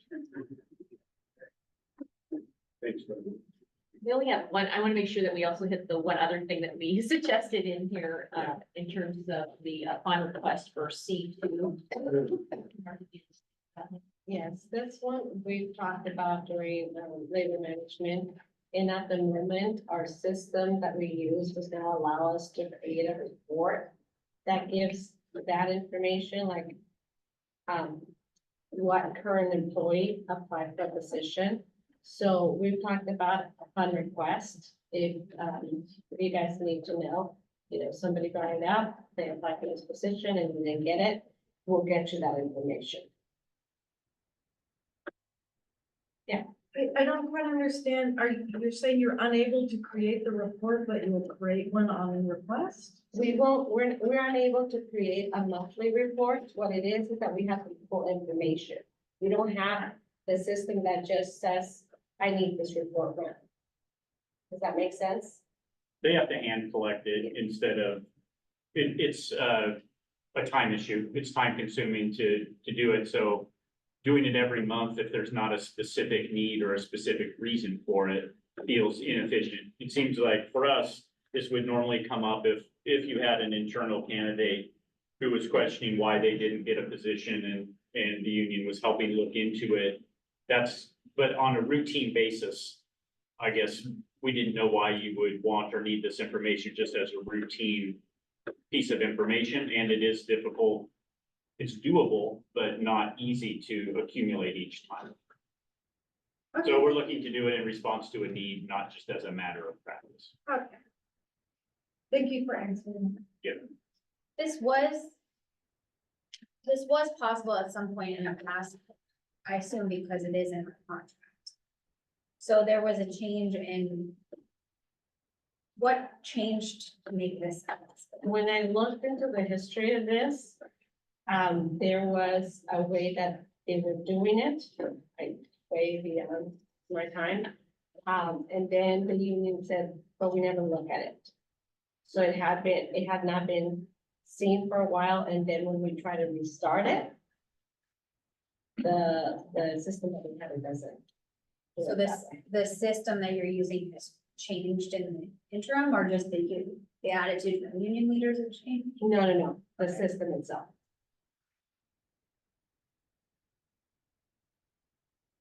maybe now's not the time, but I can let you know that I applied for a number of internal only and open to everyone positions. And many of them I received no interview, I received no communication. And then eventually the job was filled by somebody and I never even received, they just deleted my, because there's a thing that tracks your progress through the application progress. And then the entire application and everything just disappeared off the system. So I have been applying for certain positions within the school district. And some of them I have received interviews for. And other ones, they just disappear after a time, even though I have, you know, a full packet in there and I just hear nothing. It's just radio silence and then it just mysteriously gets deleted. So I personally would like to see these reports. And I was curious as to why we weren't getting them as the contract says we're supposed to. Yeah, I think for me, number 3 really speaks to the individual situation that you're talking about. If I'm an internal candidate and I'm not selected, I think number 3 is designed to get at that. It does, and I don't know if this has not happened for you in the past, can't speak to that. It does mandate that all applicants be notified when that a position is filled. And then the ability to have an interaction, if, you know, to find out, you know, why I was not selected. So for me, if you have an individual interest in what happened with this job posting and filling, I feel like we've tried to create that pathway in number 3. I can't speak to your individual situation, so I don't know if some of these things didn't happen at that point. It's just curious to me how an entire position and application can just disappear off the system. Because it's supposed to be applicant tracking and they just get deleted. They're not in my positions I previously applied for. It's all a big mystery to me, so. Yeah, sorry, I can't speak to that. I just don't know enough about it. Other questions on this one? Or anything in this article, those 2 pieces? I think we're just proposing current language and the remainder. Yeah, thank you.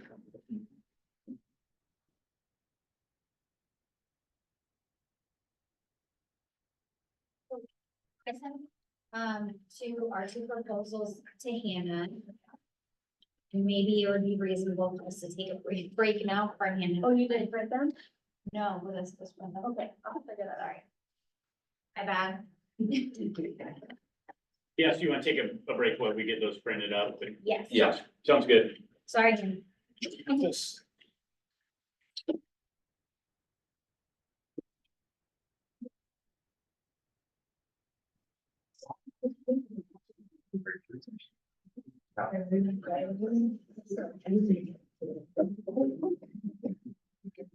Chair.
That doesn't.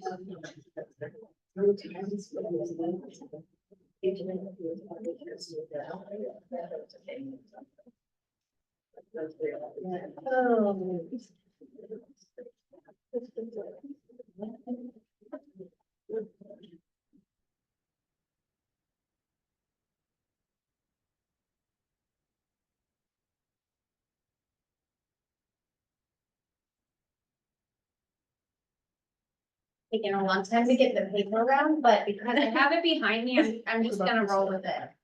What was that? It's coming, we'll make it. So for Article 7, we just have a couple small changes that we're proposing here. In A, we suggested to strike the salary range language, because our employees are not salaried employees, so we're proposing pay schedule / grade because that is how our employees are actually, or classified employees are actually paid. And then we wanted to add essential employee status, and that was something we discussed when we proposed Article 25, was that we feel employees who are hired into these essential positions should know that when they're applying, when they're hired. So we wanted that to be included in the job descriptions. And then the rest of this article is mostly the same. Here on D, the union may request a review of any job description.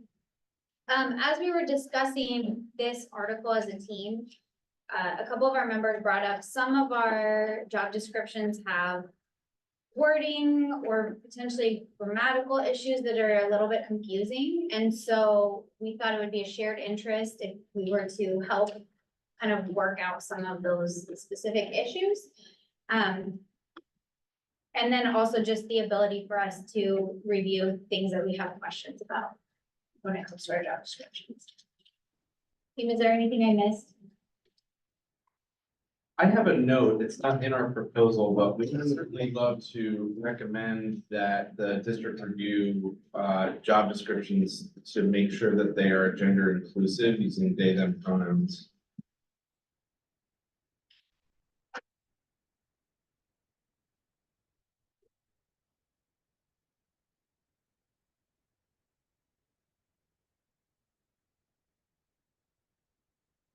Question on D. Yeah.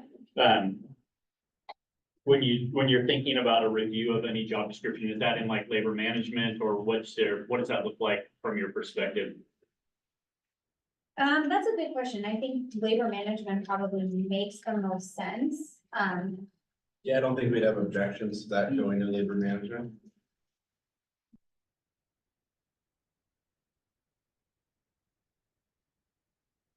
I'm happy to share an example that in my job description, it says I will provide supervision for students of all sizes. And that's, I think it meant student groups of all sizes, not the kids will be from K through 6, so they'll be all sizes. You know, there's just a few semantic things that might need to be clarified, if that helps. We'd like you to know our intent is to assist with great wording and clarity for positions that we have some expertise in. Sure. Yeah, I was just wondering if you had specific thoughts on the venue in which that would take place or what that would look like. No, and for what it's worth in our discussion, we did kind of talk about like, at first we were like, well, maybe we should review that manually. And we're like, no, that's a lot of work for everybody involved. Yeah. So we kind of settled on this, just reviewing them as, you know, as these things pop up, students of all sizes, that's a little bit unclear. So let's, Yeah. you know, take a look at that, review that and work on that.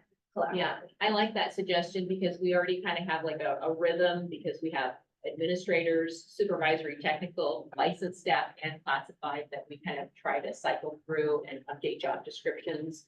And I think, you know, in the past when we've done this, we've always worked in collaboration with folks that are supervising the role and the folks that are actually doing the work. And so that language can be jointly created to meet what the actual work is. But we've also tried to not be so specific around the details of that work because it's more about like, what is the scope of work versus all of the details that are connected to that. And then in that last part of the job description, it's the same for all categories around just kind of like workplace expectations. And so we're trying to thread through things that are common for all four categories and then designate, those pieces that are for classified positions and things like that. But I appreciate, Amanda, what you said, because we know that we're gonna be working with different sizes, but more probably for your size.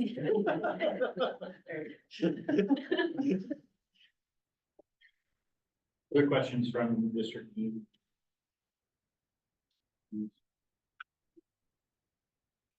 Thank you. Right. Brian, I did have one thing to say. Yeah. The adding of the essential employee status prior to someone coming on board, that's pretty important. I think it is because, they are, some of the things are gonna be, when everyone goes home, they get to go home, and that's not true for total staff and other folks that are essential employees. They need to know what they're getting into before that happens, and it does happen. Sure. You see folks that, like, I have to do what? Yeah. You're like, you have to get in your car. So, Right. yeah, I think that's a pretty good thing. And then just get a brief description of what it might entail, so.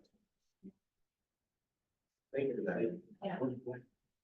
Ray, I appreciate you bringing that up because we had a conversation yesterday about the scope of essential workers is not only for inclement weather, but it could be, other situations that come up that need inclement weather support or essential work support. And so we want to write it in a way that's adaptive to a myriad of things and try to maybe designate, potentially what it could be, but there's also a lot of things that have happened in the last couple of years that we weren't planning for, like COVID, we didn't know, and then we had to do essential work that was connected to that as well. So just trying to be adaptable in this language that can be, used in different situations. I've got it up to you. Going right back at me.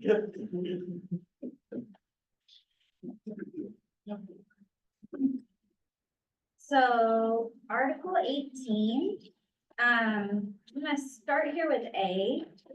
And A, we are striking here just one portion of the language. The district shall conduct performance evaluations of employees every other year. It's worth noting that in some of our union rep work, we have found that employees have not been evaluated on a regular cycle. And that's been an issue. So I think there's a shared interest in having employees actually have those regular performance evaluations, and that they should be conducted every other year so that employees are able to work on the skills that will help them grow and be successful. And then I'm gonna skip down to C, that's where our next change is. An employee may request to be evaluated in a year that they were not scheduled to be evaluated. Such a request shall be fulfilled within 90 days.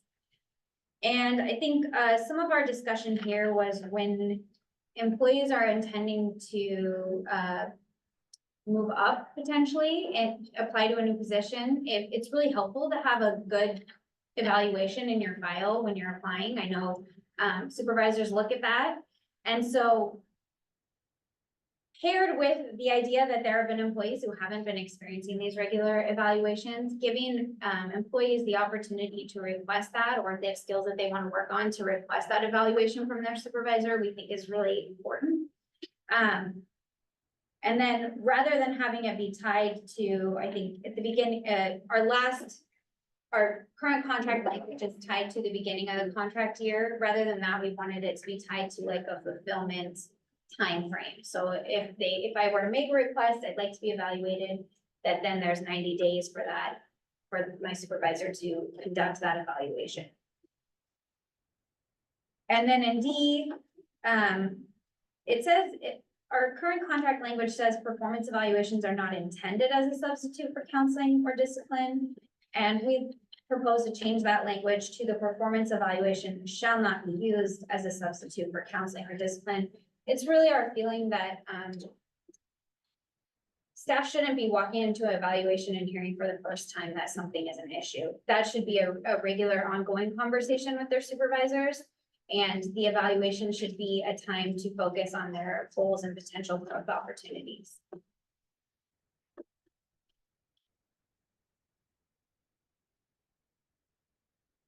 Anything I missed? I have a question.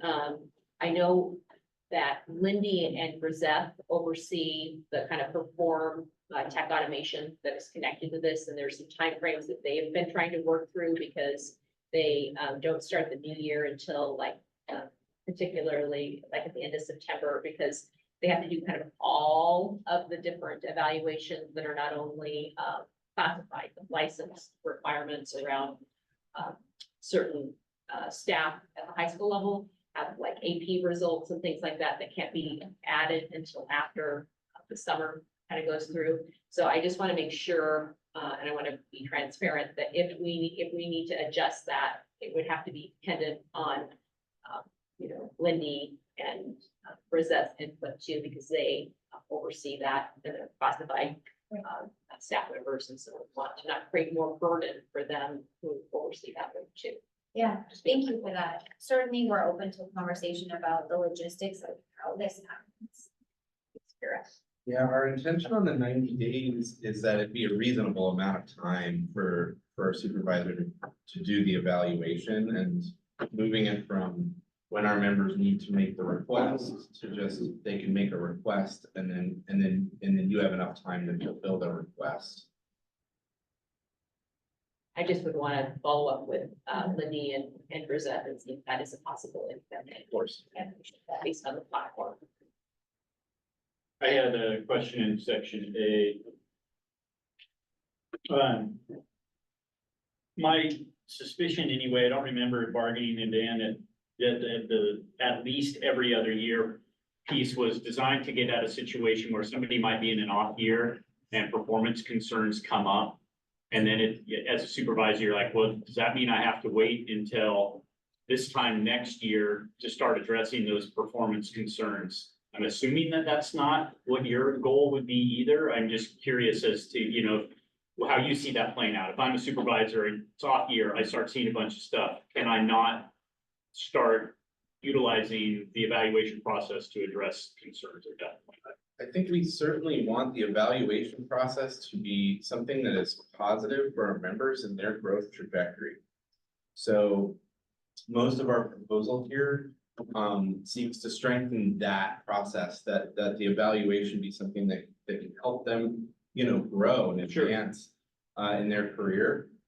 We have seen some supervisors who have attempted to use the evaluation process as more of a disciplinary tool. And so to your question, I think we feel like there is a disciplinary process if there are real concerns. And outside of a formal evaluation process for supervisors to be talking with their staff, with our members about any concerns is totally appropriate. Mm-hmm.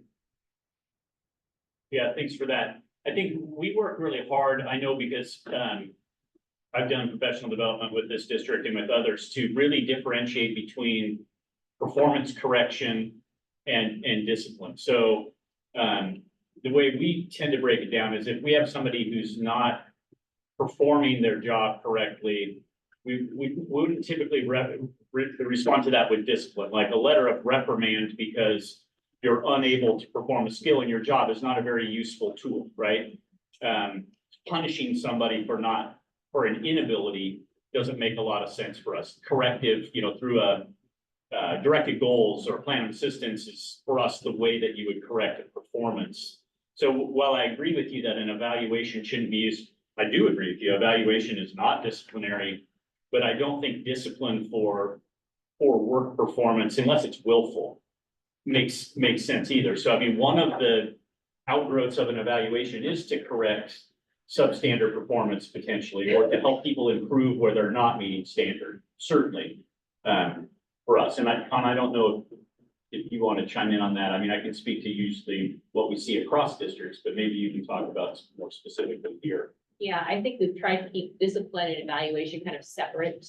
In my mind, I'm just processing right now is like sometimes there's attendance on your evaluation, but then also discipline can be like if there's issues around, being tardy or, not showing up to work and, you're in an unprotected status or something like that. Which is, I would say, an exception to the rule, wouldn't be the rule. But I think, we're really trying to use the evaluation process. We've also gone out, I was just thinking, we just went out to our APs and dean and APs and did a presentation on the evaluation process for licensed and classified staff, and just, making sure that people know what they're gonna be evaluated on. I think that it's important to have that meeting early on.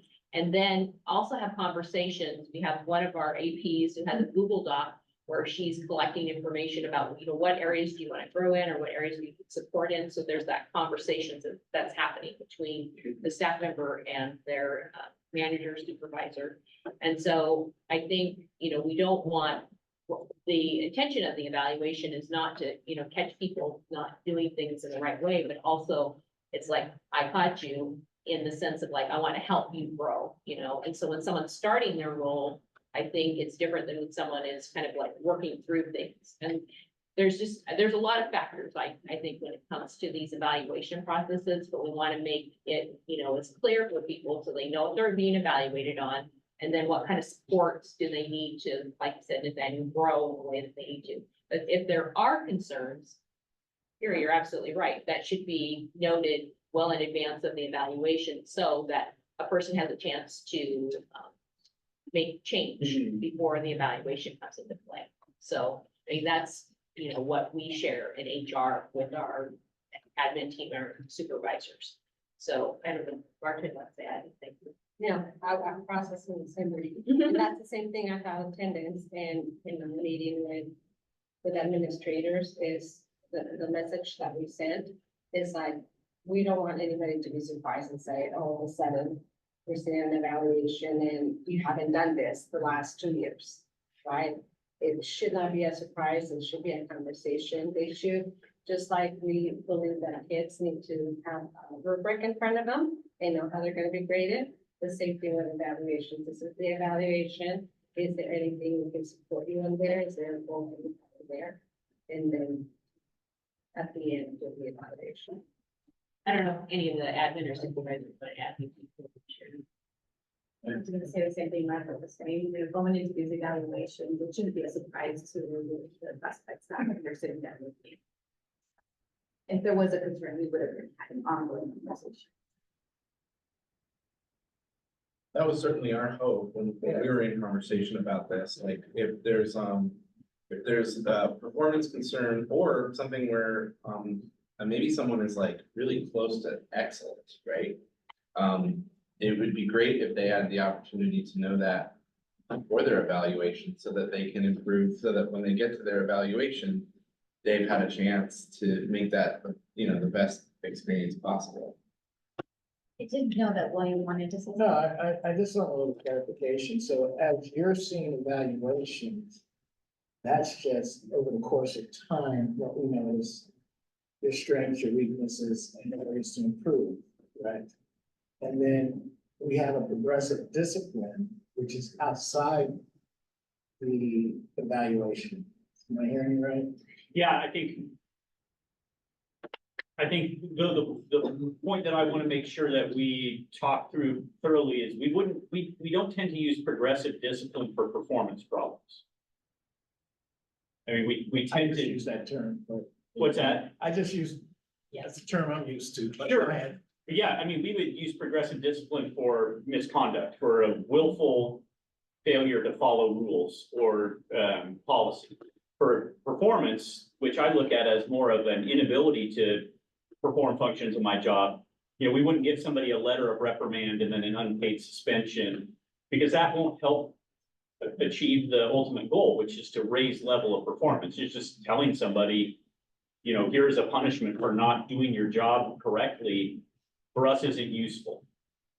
So I guess for us, the progressive discipline on the performance side of the track would be like a plan of assistance or something like that. More intensive supervision and assistance with raising the level of performance. Right, because if like my next evaluation is next year.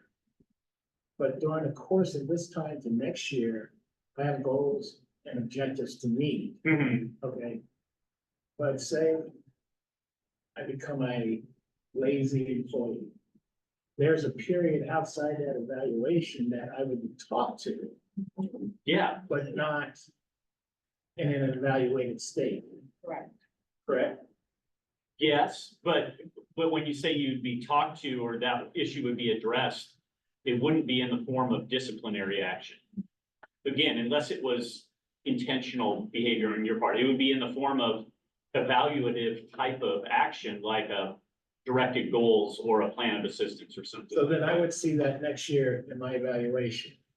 I just want to make sure that we're not saying that in that intermediate year, where you're not being formally evaluated, that the district can't use performance improvement tools if concerns are showing up in that intervening year. That's what I want to make sure. We may put somebody on a plan of assistance in that year when they're not being formally evaluated. If in September, it becomes obvious somebody's really struggling with certain aspects of their job, I think the district needs to be able to come in and if necessary, have somebody on a plan of assistance to try and help that performance improve. Even though that's not an official evaluation year. Otherwise, you're waiting until, in my example, almost 18 months later, to give somebody an evaluation. That doesn't really solve anybody's issue, right? Hey, Carol. Would a plan of assistance be placed in a personnel file? Yeah, Yes. but we wouldn't And consider it discipline. And those are currently only provided after an evaluation? Typically. Yeah. That there would be areas that someone's meeting, but I would hope that before I will just say, we are not a district who does a lot of plans of assistance because we try to find other ways to support the person before we get to that space. And so I would say, that's not common. And if we started having more plans of assistance, I'd be very concerned because we're not doing our work as administrators and supervisors and helping people with the professional development or the growth or support that they're talking about that you were referring to, William. And so I think we would want to make sure that we have those things in place. And that conversation, like sometimes too, people maybe, I've noticed this, that sometimes people may have personal things that are going on in their life that affect their work. And just having those conversations gives life to like what's going on. Like if someone's acting differently and you've been working with them for a while and you notice that, I'd be like, hey, are you okay? What's going on? Because I think if you have that conversation, it's going to lead to kind of an understanding of what's going on. But if there's, none of that is going on in terms of personal situations, infiltrating into professional, then if there's going to be another conversation, or if we see repeated patterns, there's going to be like, okay, what kind of support do you need? Do you need to watch someone else do this? Do you need to go to a training? What is it that you need? So I think those conversations with the autonomy of the classified staff member being able to speak to that is going to be more investment because they're giving ideas about what's going to help. Yes. I'm answering the question. No, I just wanted to make sure that they're two separate situations. Yeah. And I speak to what you had said, we don't want to show up on our evaluation and we have a whole cadre of things that we've been doing wrong and nobody spoke to. Yeah. We agree with that completely. And again, that's why I want to make sure we can still use performance improvement tools during that off year. Right? Otherwise, you increase the likelihood that there are kind of long built up, concerns that don't get talked about, when you have that period between evaluations. I think we used to evaluate every year here at one point, and then we moved to an every other year. That is our frequency for contract teachers as well. It's an every other year. And it's hard, every year is hard to maintain. Joe, were you gonna say something or something? Oh, no, I was just gonna comment, like, the evaluation is a talking piece, right? Like, I think it's been hit on, like, when I grade a student, I give a student the test put back to them. We talk through the test and not make corrections, same thing with the teacher, except for the evaluation, we talk through low scores, how can you improve, high scores, wonderful, what does that mean for you? So, and I think that's my practice for all our administrators, so.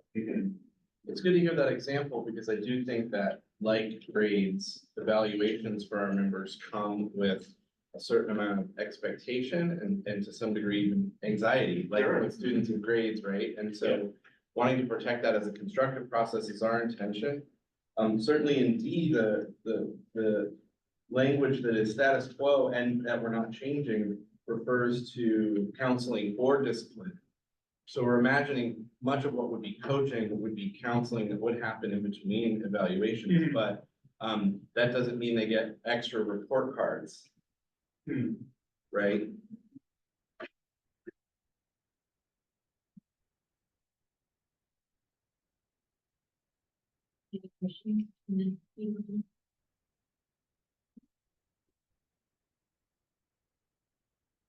With that being said, I don't know that you'll get heaps of employees asking to be evaluated in an off year. And it may just happen, you know, that because they know the next one's coming if they're a long-term employee. But if they are hoping to maybe apply for something in a different column, then having that, if it was a rough year when they were evaluated, just, I think there may be a few people who would want this, and 90 days felt like, you know, a way for there to be plenty of time to schedule for a supervisor, and like this one at a time, maybe this could happen in the off years. Mhm.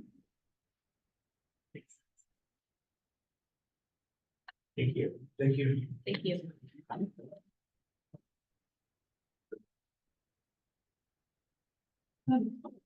I did want to point out that the plans of assistance are in Article 23, which is discipline, so under the current contract language in Article 23, which we haven't opened here, but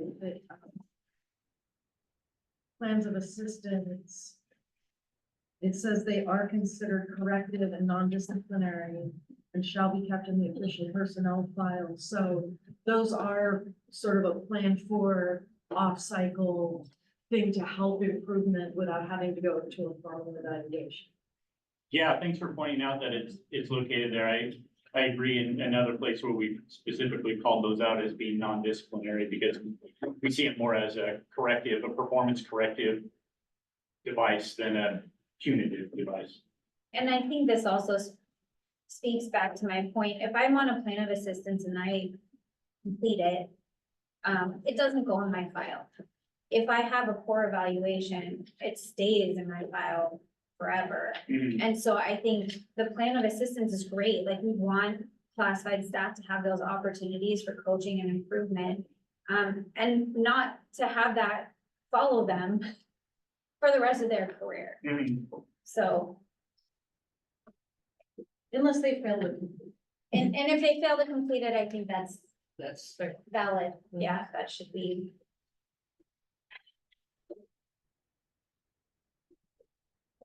Thank you.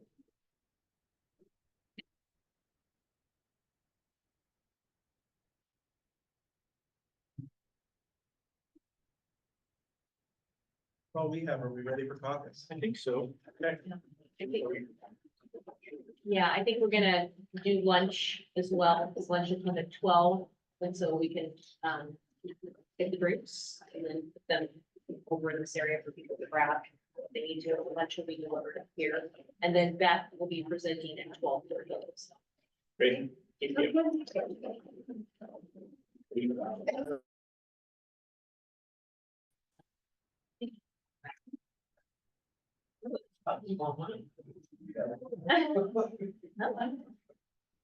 This is Beth Fraser. She's our communications officer, and she had done a presentation for the school board regarding budget reference materials. And then she came last time and did a presentation for HEA. So I thought it would be great for your team to also, and our team to see that. Thank you, Beth. Yeah, thank you all so much for having me. It's been really, I think, for my own personal self, it's been very interesting and illuminating to actually dive deeply into kind of the 20-year history of school budgeting in Oregon. Especially as I'm kind of the one who leads the team of the board that does legislative priorities on behalf of the district. And we, put together materials to talk to our elected officials about what our needs are in schools. And I think heading into the 2025 long session, we'll have a lot of good detailed information to share with them and a platform for hopefully making some meaningful changes. So let's just dive right in. The objectives. So I think most of you, if there weren't enough physical copies, you can certainly get these materials. They're posted live on our website. If you go to our website /budget matters, you can get to the budget reference materials if you'd like to see a copy of those electronically. And then there's a link in this presentation as well. So just want to kind of go over, we're going to start with some information that's really specific to the Hillsborough School District and some of the key points about how, we spend our money and the areas within which we spend our money. And then as we move into some of the state data, I'm going to share that historical perspective with you and let you know what the source data is for that in case you'd like to go in and do any more research on your own. And then as we think about why do we put these materials together, how can they be used? And then give you an opportunity to ask any questions or provide me with feedback. All right, so the first set of graphs that you'll also see in your handout, if you've got a copy of those or if you're following along on our website, these are just some different ways to break down our Hillsborough School District budget.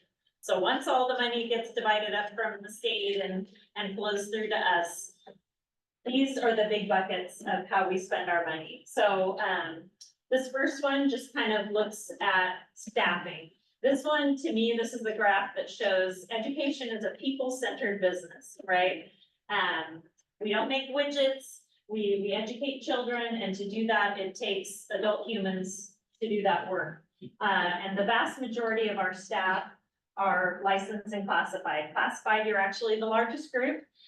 You beat out licensed by just over 1 percentage point. So you make up 48.1% of our entire staff here at the Hillsborough School District. License is 47%. And then school-based administration, 2%, district level admin, 1.1%, and supervisory technical, 1.7%.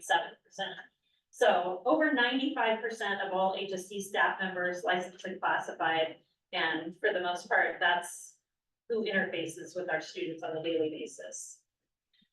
So then if you take our budget and break it down in terms of per student expenditures, so if you take our entire budget and you divide it by the number of students we have, which is about 18,300 students, how do those funds break down?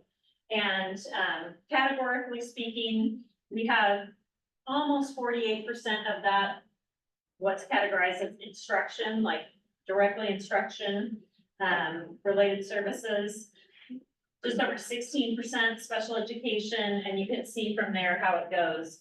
But again, a majority of those expenditures have a direct correlation to the daily education of students, whether that be transportation or in-classroom services provided to students. Then if you look at it yet another way, which is, this is a budgeting term, it's called by object. And again, all of this information is in our published adopted budget for the 2023-24 school year. That budget, as well as our past, 15 budgets. You can get to all of them on our website. If you go under departments, business office, you can find our budget documents and audits. So by object is another way that our business office categorizes our expenditures. And so here you can see how it breaks down from salaries, benefits, purchase services, supplies and materials, et cetera. Those are, kind of our main buckets of what we call objects. And so here you can see that just over 80% of our expenditures are related to salaries and benefits, right? And this is just kind of point of interest. Almost half of what we spend in benefits is due to our PERS system. So a good rule of kind of a measure for that is for every $1 million of payroll expenditures we make, about $1 million of that is PERS. Is that right? Or sorry, I'm not saying that right. For every 1% of PERS employer-related costs, every 1% is about $1 million of cost for us. That's the way to say it, sorry.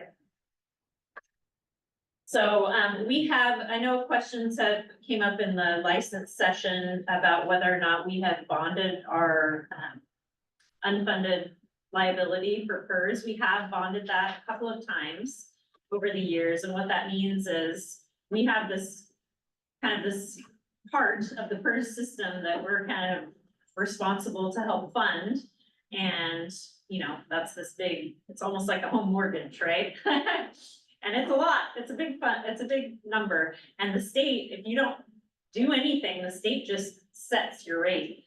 And it could be high, I mean, it could be way higher than, obviously with every 1% being $1 million, we want it to be as low as possible. So sometimes in the past, when interest rates have been good, we've been able to bond that outstanding debt, almost like refinancing our house, right? We've refinanced our PERS house a couple of times to lower that rate. So there's a state rate that's up here. We sit a little bit below that thanks to the bonding that we've done of our PERS obligations in the past. Rates aren't really favorable to doing that right now, so we don't have anything planned on the horizon, but it does remain a tool in our toolbox, if it ever becomes advantageous to do again in the future. Next slide. Okay, here's where it starts getting interesting and confusing. I do understand that, so we'll spend a little bit of time here. This is an exact screen grab from one of the reports that gets put out every year by the Oregon State Legislative Fiscal Office. And if you go on their website under documents, I think it's just called documents, but you can find these. Every biennium, they'll put out basically a budget highlights, kind of an executive summary.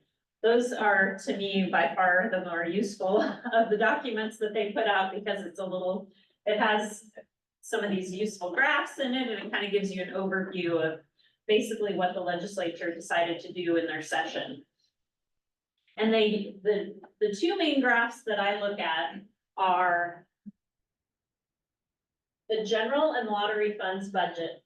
That historically has, and it continues to be, this is the most important budget area for K-12, because that is where the vast majority of expenditures for K-12 education comes from, is the general and lottery fund budget, right? And you see that that's just shy of $33.5 billion for the biennium, the 2023 to 2025 biennium.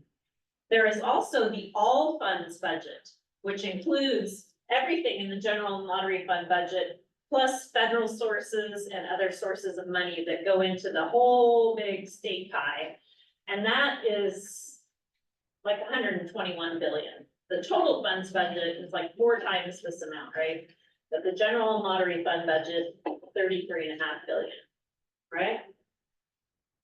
So if you look back 20 years to the 2023-25 biennium, the whole general and lottery fund budget for the state is just shy of $11 billion. $10.955 billion with general and lottery fund budget.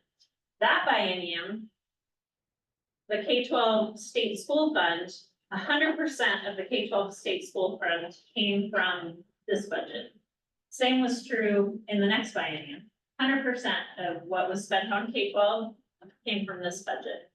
And you can see that back in those days, it represented 44.77% of the budget, right? So that's a lot. It was K-12 was almost half of what our state spent money on out of their general fund budget. And then you can see how that's been kind of chipped away over the years.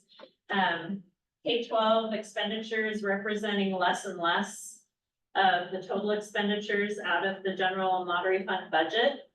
And then you also see a phenomenon starting to a very small extent in the 07-09 biennium, and then becoming a larger phenomenon as the years move on, where you're not getting your entire state school fund out of this budget anymore.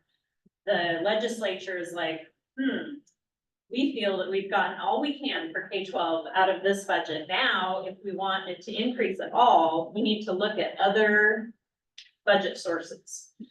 So for example, in 07-09, there was only like I don't know, maybe 30 million that came from a different budget source. So it's really small when you talk about 6.245 billion and 30 million of it's coming from outside of this budget. But as you move along, more and more of that money is coming from outside of the general fund. So here you see, this is this biennium, 23-25, 9.457 billion to K-12 came out of this budget. But you're like, wait, the K-12 expenditure for this biennium is 10.2 billion. So what does this mean? 9.457. Well, that just means the majority of it came from this budget, but the rest, to get us up to 10.2, came from other budget sources. So that's interesting, right? So we're seeing, these are the K-12 expenditures that come out of here, and over time, and you're seeing, okay, we're getting less of the state's budget. Well, who's getting more of the state's budget? Because the state's budget has tripled, right? But we haven't tripled. We're not at 15 billion, you know, we've almost doubled. State budget has tripled. So you can see how these other expenditure areas, human services, the gray bar, has been getting bigger, way bigger. Public safety has also gone up. And then they've kind of added, some expenditure areas over time as well. So, like I just explained, some of our money has been coming from other areas, but now what I think is helpful is, okay, let's take this exact graph. And when we switch to the next page, we're gonna basically keep this graph, but what we're gonna layer in is we're gonna take into account some of the other strings of money that have been coming to us for the last handful of years. Go ahead and move forward one slide. So what are some of those other strings of money? Well, the first thing that came through was Measure 98. You guys remember Measure 98? Also called the High School Success Fund. This is money that's targeted, that's like an $800 per student allocation for high school age students to help give them the types of experiences that can better prepare them for graduation and for making choices after graduation, right? So Measure 98 was passed first. And next was probably the biggest thing that we've heard of in many years, and that's the Student Success Act. The Student Success Act was the CAT tax, the corporate activities tax that was passed several years ago. And it was, the hope was that it would raise an additional $2 billion of revenue per biennium, and that half of that, or about $1 billion per biennium, would go into what's called the Student Investment Account, which that's, directly supporting K-12 education. And it is supposed to do things like provide for equitable educational experiences for students, making sure we have well-rounded classrooms and safety measures in place and different things like that. So Student Investment Account, big one. And then what just came into play this January was the Early Literacy Grant, if you recall, talk about that. So the Early Literacy Grant provides $90 million in non-competitive grants for districts that want to access that money to help enhance their early literacy initiatives. So for our youngest readers, right? So again, this is just taking that exact same graph we just saw and overlaying some of these other funds, because it's like, okay, we'll give you credit for the fact that you've given us some extra money, right?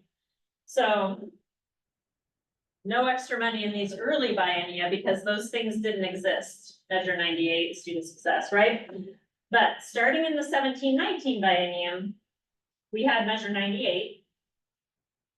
And then in 19-20-21 and 21-23, we had student success.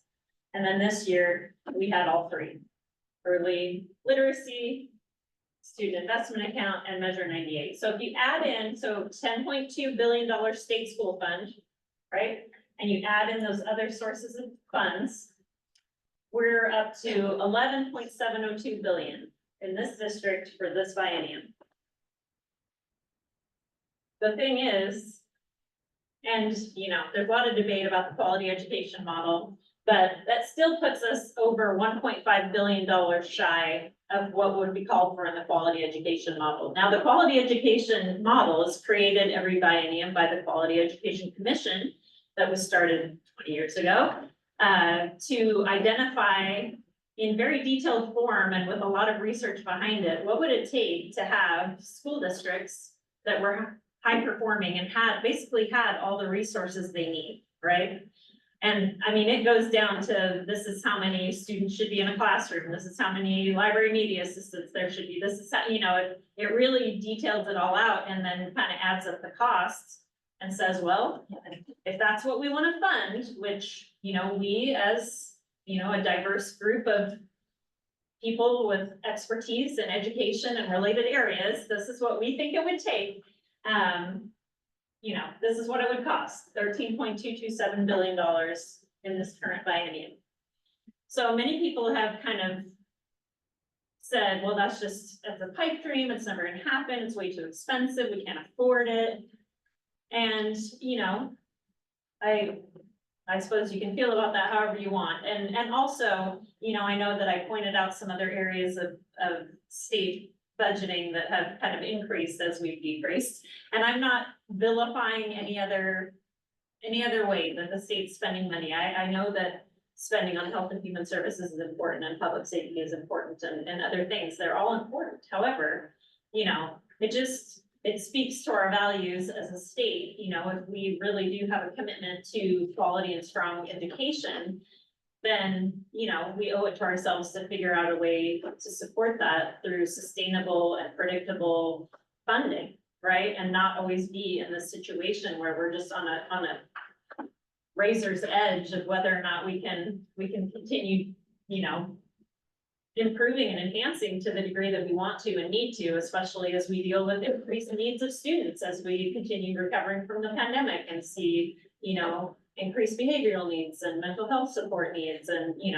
people are still struggling to recover from the loss of learning that happened while we were, kind of disrupted from that normal pattern. It is also an interesting thing that, the basis of how, we always start the conversation of what do schools need? It's kind of, they call it a current service level budget or actual service level budget, right? Which is basically like, what does it cost to do what you're doing today?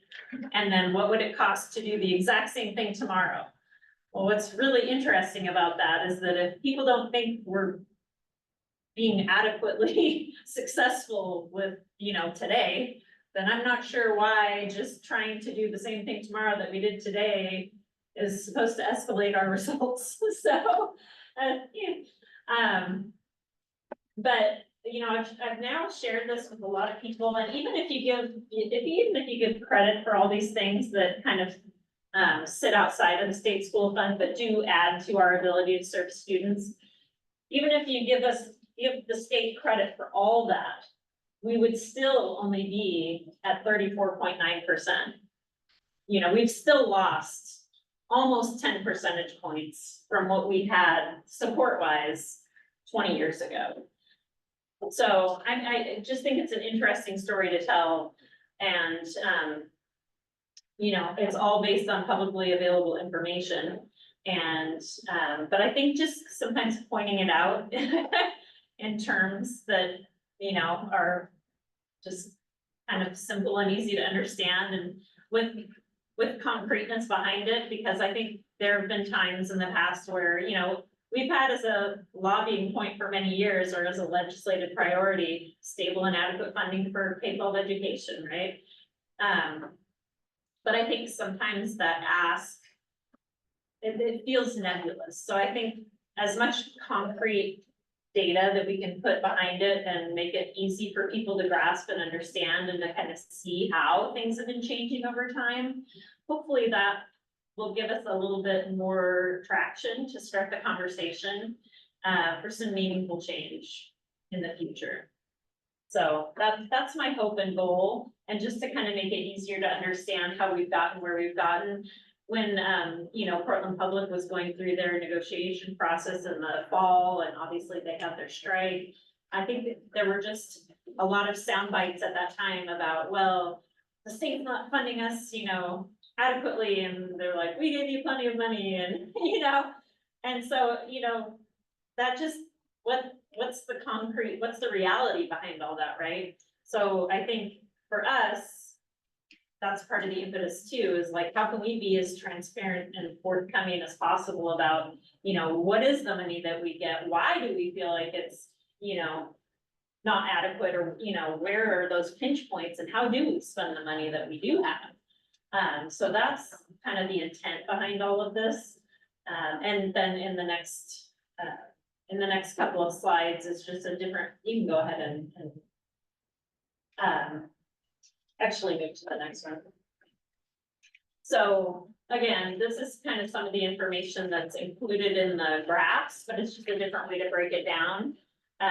You know, numbers of each classification of staff that we have here, kind of how that breaks down in terms of salary and benefits costs, PERS and things like that. Go ahead and go to the next one. And then this, I know this gets really helpful as we move farther into bargaining and we start, you know, actually having financials on the table and looking at proposals from each side.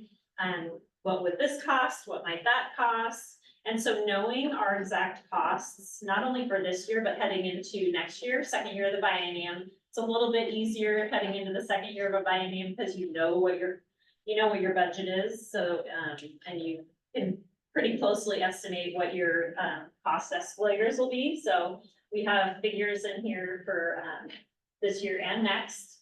And so I can see that those will probably be talked about quite a bit as you guys continue in the bargaining process. Go ahead.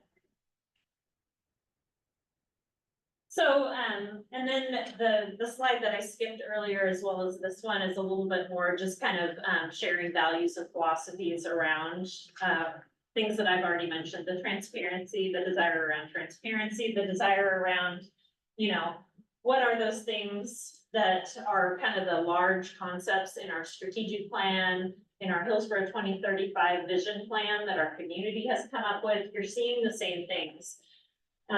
You know, we want to have the best possible education system we can for students. We want to give them the most support we possibly can. We want to get them the most prepared that we possibly can, not only to graduate from our system, but to do so in a manner that gives them options, a wide variety of options, and informed options, because we want them to have already had all these experiences that give them a sense of what are the types of things that I would like to do in the future. Do I already have possibly some credits, you know, toward a community college or a four-year college? Do I have a pathway possibly in a trade? Could I go get an apprenticeship? You know, lots of different things like that. So the more that we can provide those opportunities, we want to be able to do that.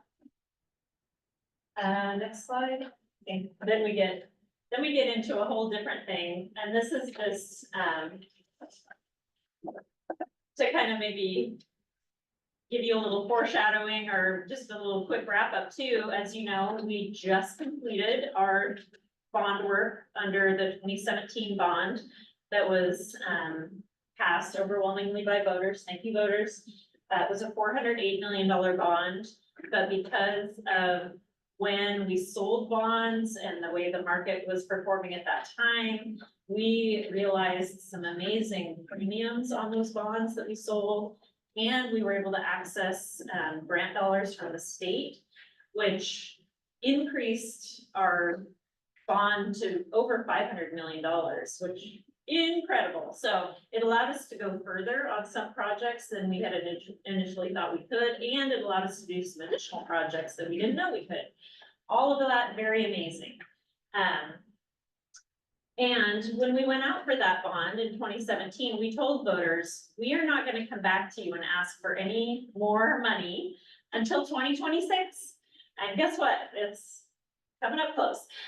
Because in 2026, you'll see that after the collection of taxes in 2026, by the next fall of 2027, which is when we collect for 2028, we will have already paid off some of our outstanding bonds. And if we don't pass anything else to kind of fill that in or keep the tax rate kind of stable where it's at, then, that rate will drop.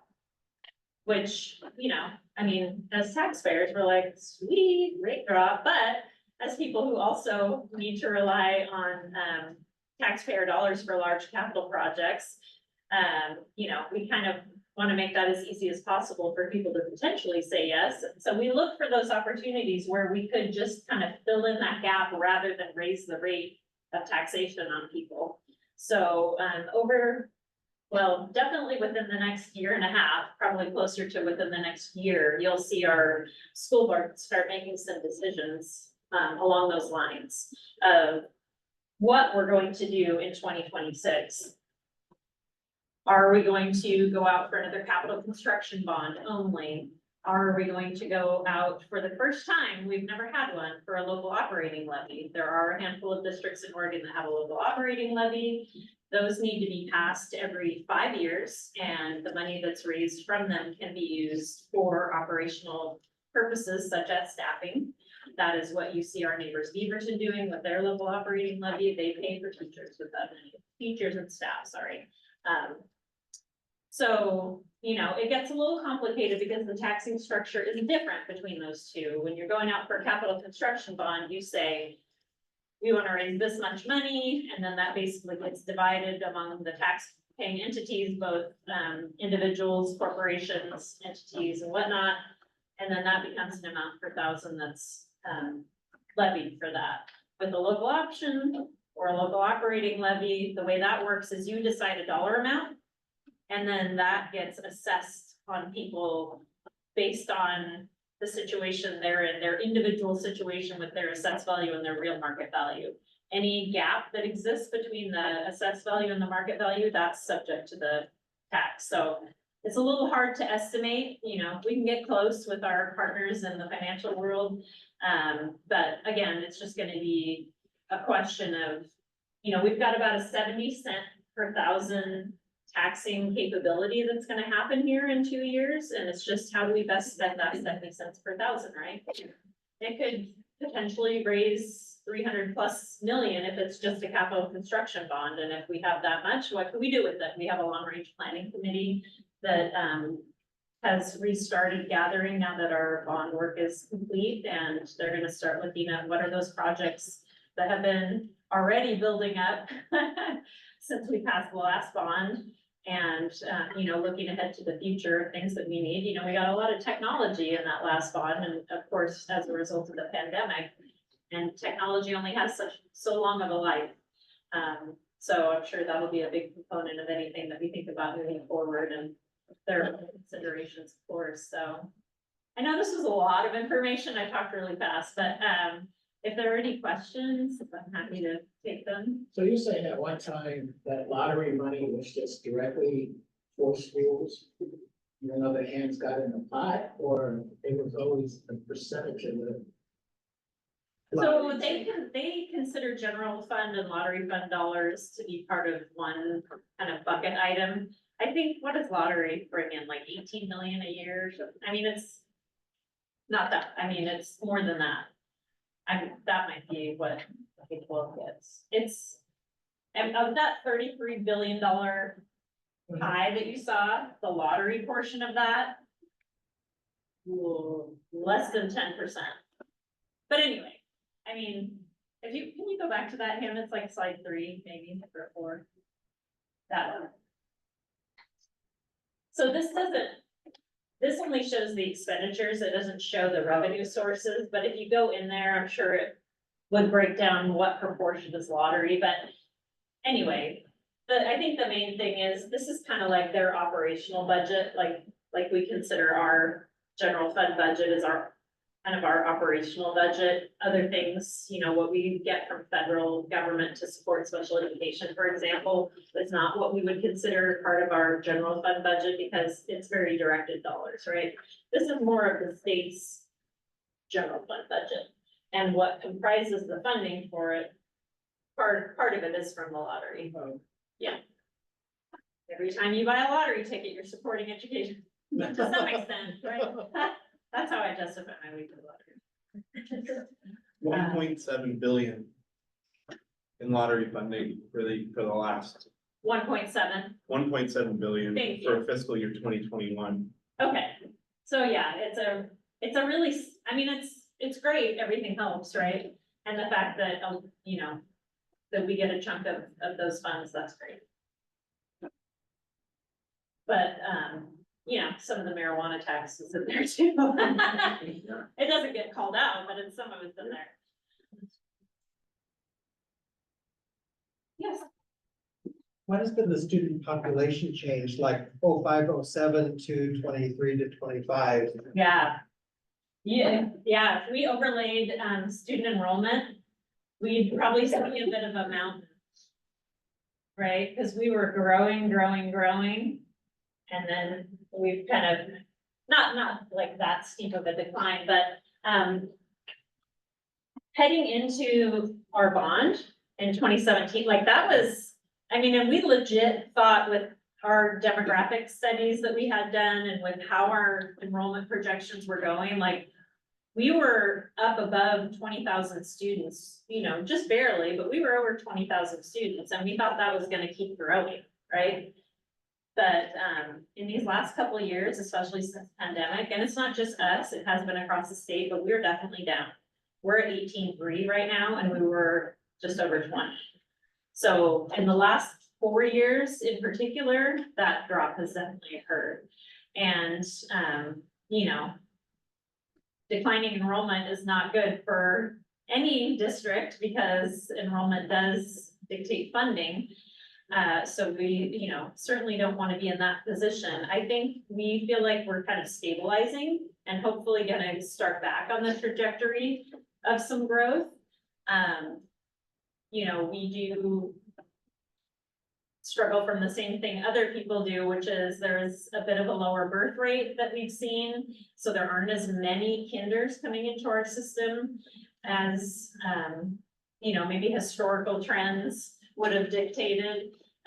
We also, you know, used to be able to count on, this is an interesting way to do it, but demographers will count kind of like students, how many students per door can you count on if you have a single family house versus a multifamily dwelling versus an apartment, you know, you could kind of like, and that number has been going down. So people just aren't having as many kids as they used to. And even though we have more housing, that doesn't necessarily equate to people with school-age children moving in.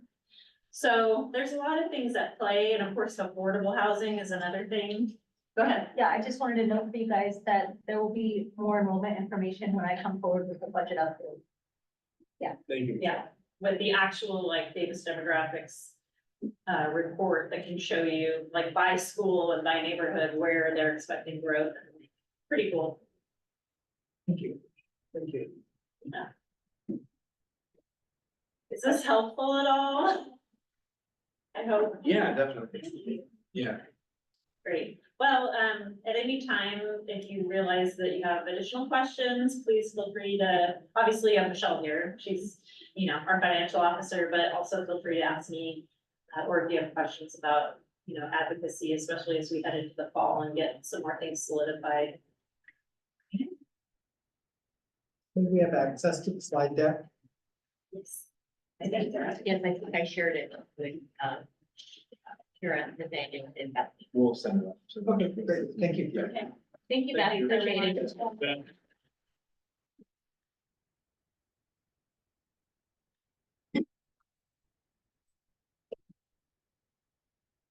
Sorry. No, wait.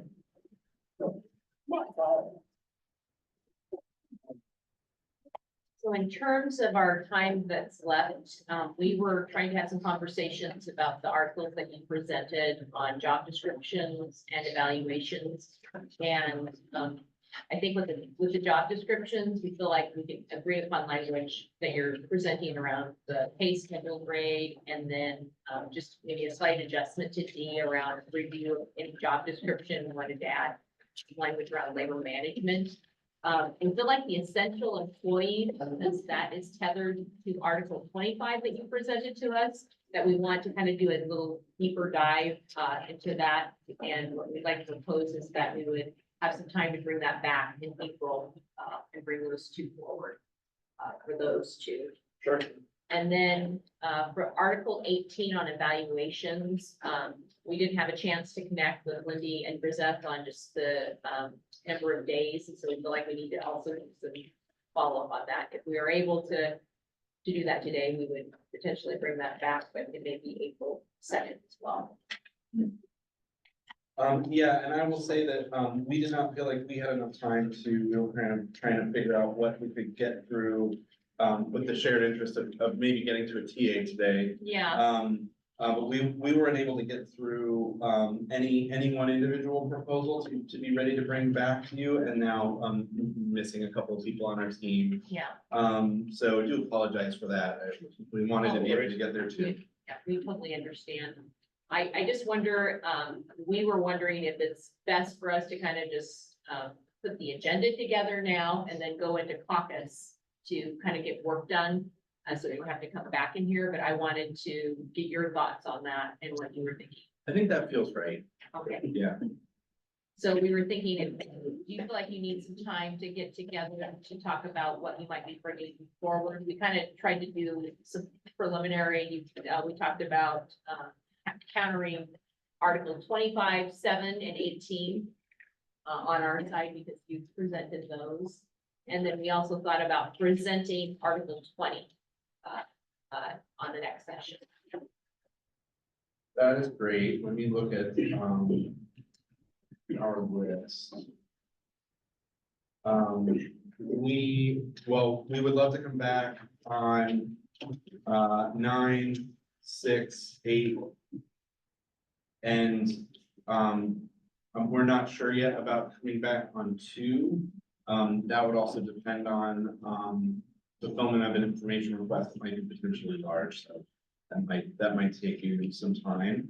But I think we'd like to come back on those 3. And then it would be our hope that, we may be able to come to you on Article 20, the transportation article at the next session. Since we're both kind of presenting Article 20, typically one group kind of takes Oh, I the, see that was on your list, Yeah. yes. and then the other kind of does the counter. Are you okay if we present first on that one? I think that's probably fine, yeah, and that gives We us. could have a little bit longer more time. session that day. I think we are going to 6 o'clock on that evening. So I think they'll have time to caucus and maybe TAs and articles. Michelle also has a budget presentation, and we thought we'd have her go first because sometimes after lunch, it's a little bit hard to concentrate. You've had food and everyone's energy level may be better in the morning. So we thought we'd have her kind of kick off and then have you present or counter present articles. And then we would counter present articles, but then probably have some caucus time. I think that sounds good. Yeah. Great. Okay. Thank you. Before we leave the table, I do have a question that Michelle might be able to address in her presentation about how the new nutrition services grants that might help us all budget-wise.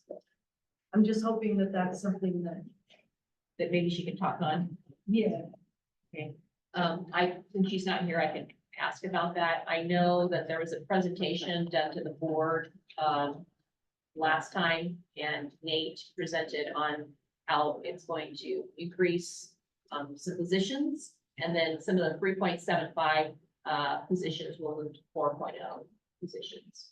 that's one of my personal agenda items is getting those people up, because you know, those are really hard to fill at that level because there's some benefit, so Yeah, that's exciting to hear. That's what I was hoping to hear. yeah, I can ask Michelle if she has any updates to that. Is there any other pieces that you want her to present on? I'm curious about the way the district interfaces with the legislature during their budgeting process, like what those conversations look like, how that happens. That is a great question, because I know, it's typically through our school board members that go and interface, and we have these like 1-pagers or 2-pagers that Beth puts together. And maybe, you know, Yvette could speak maybe a little bit more about what that looks like, because I know there's, our, Congress members come out and then there's usually a time to connect with them. So.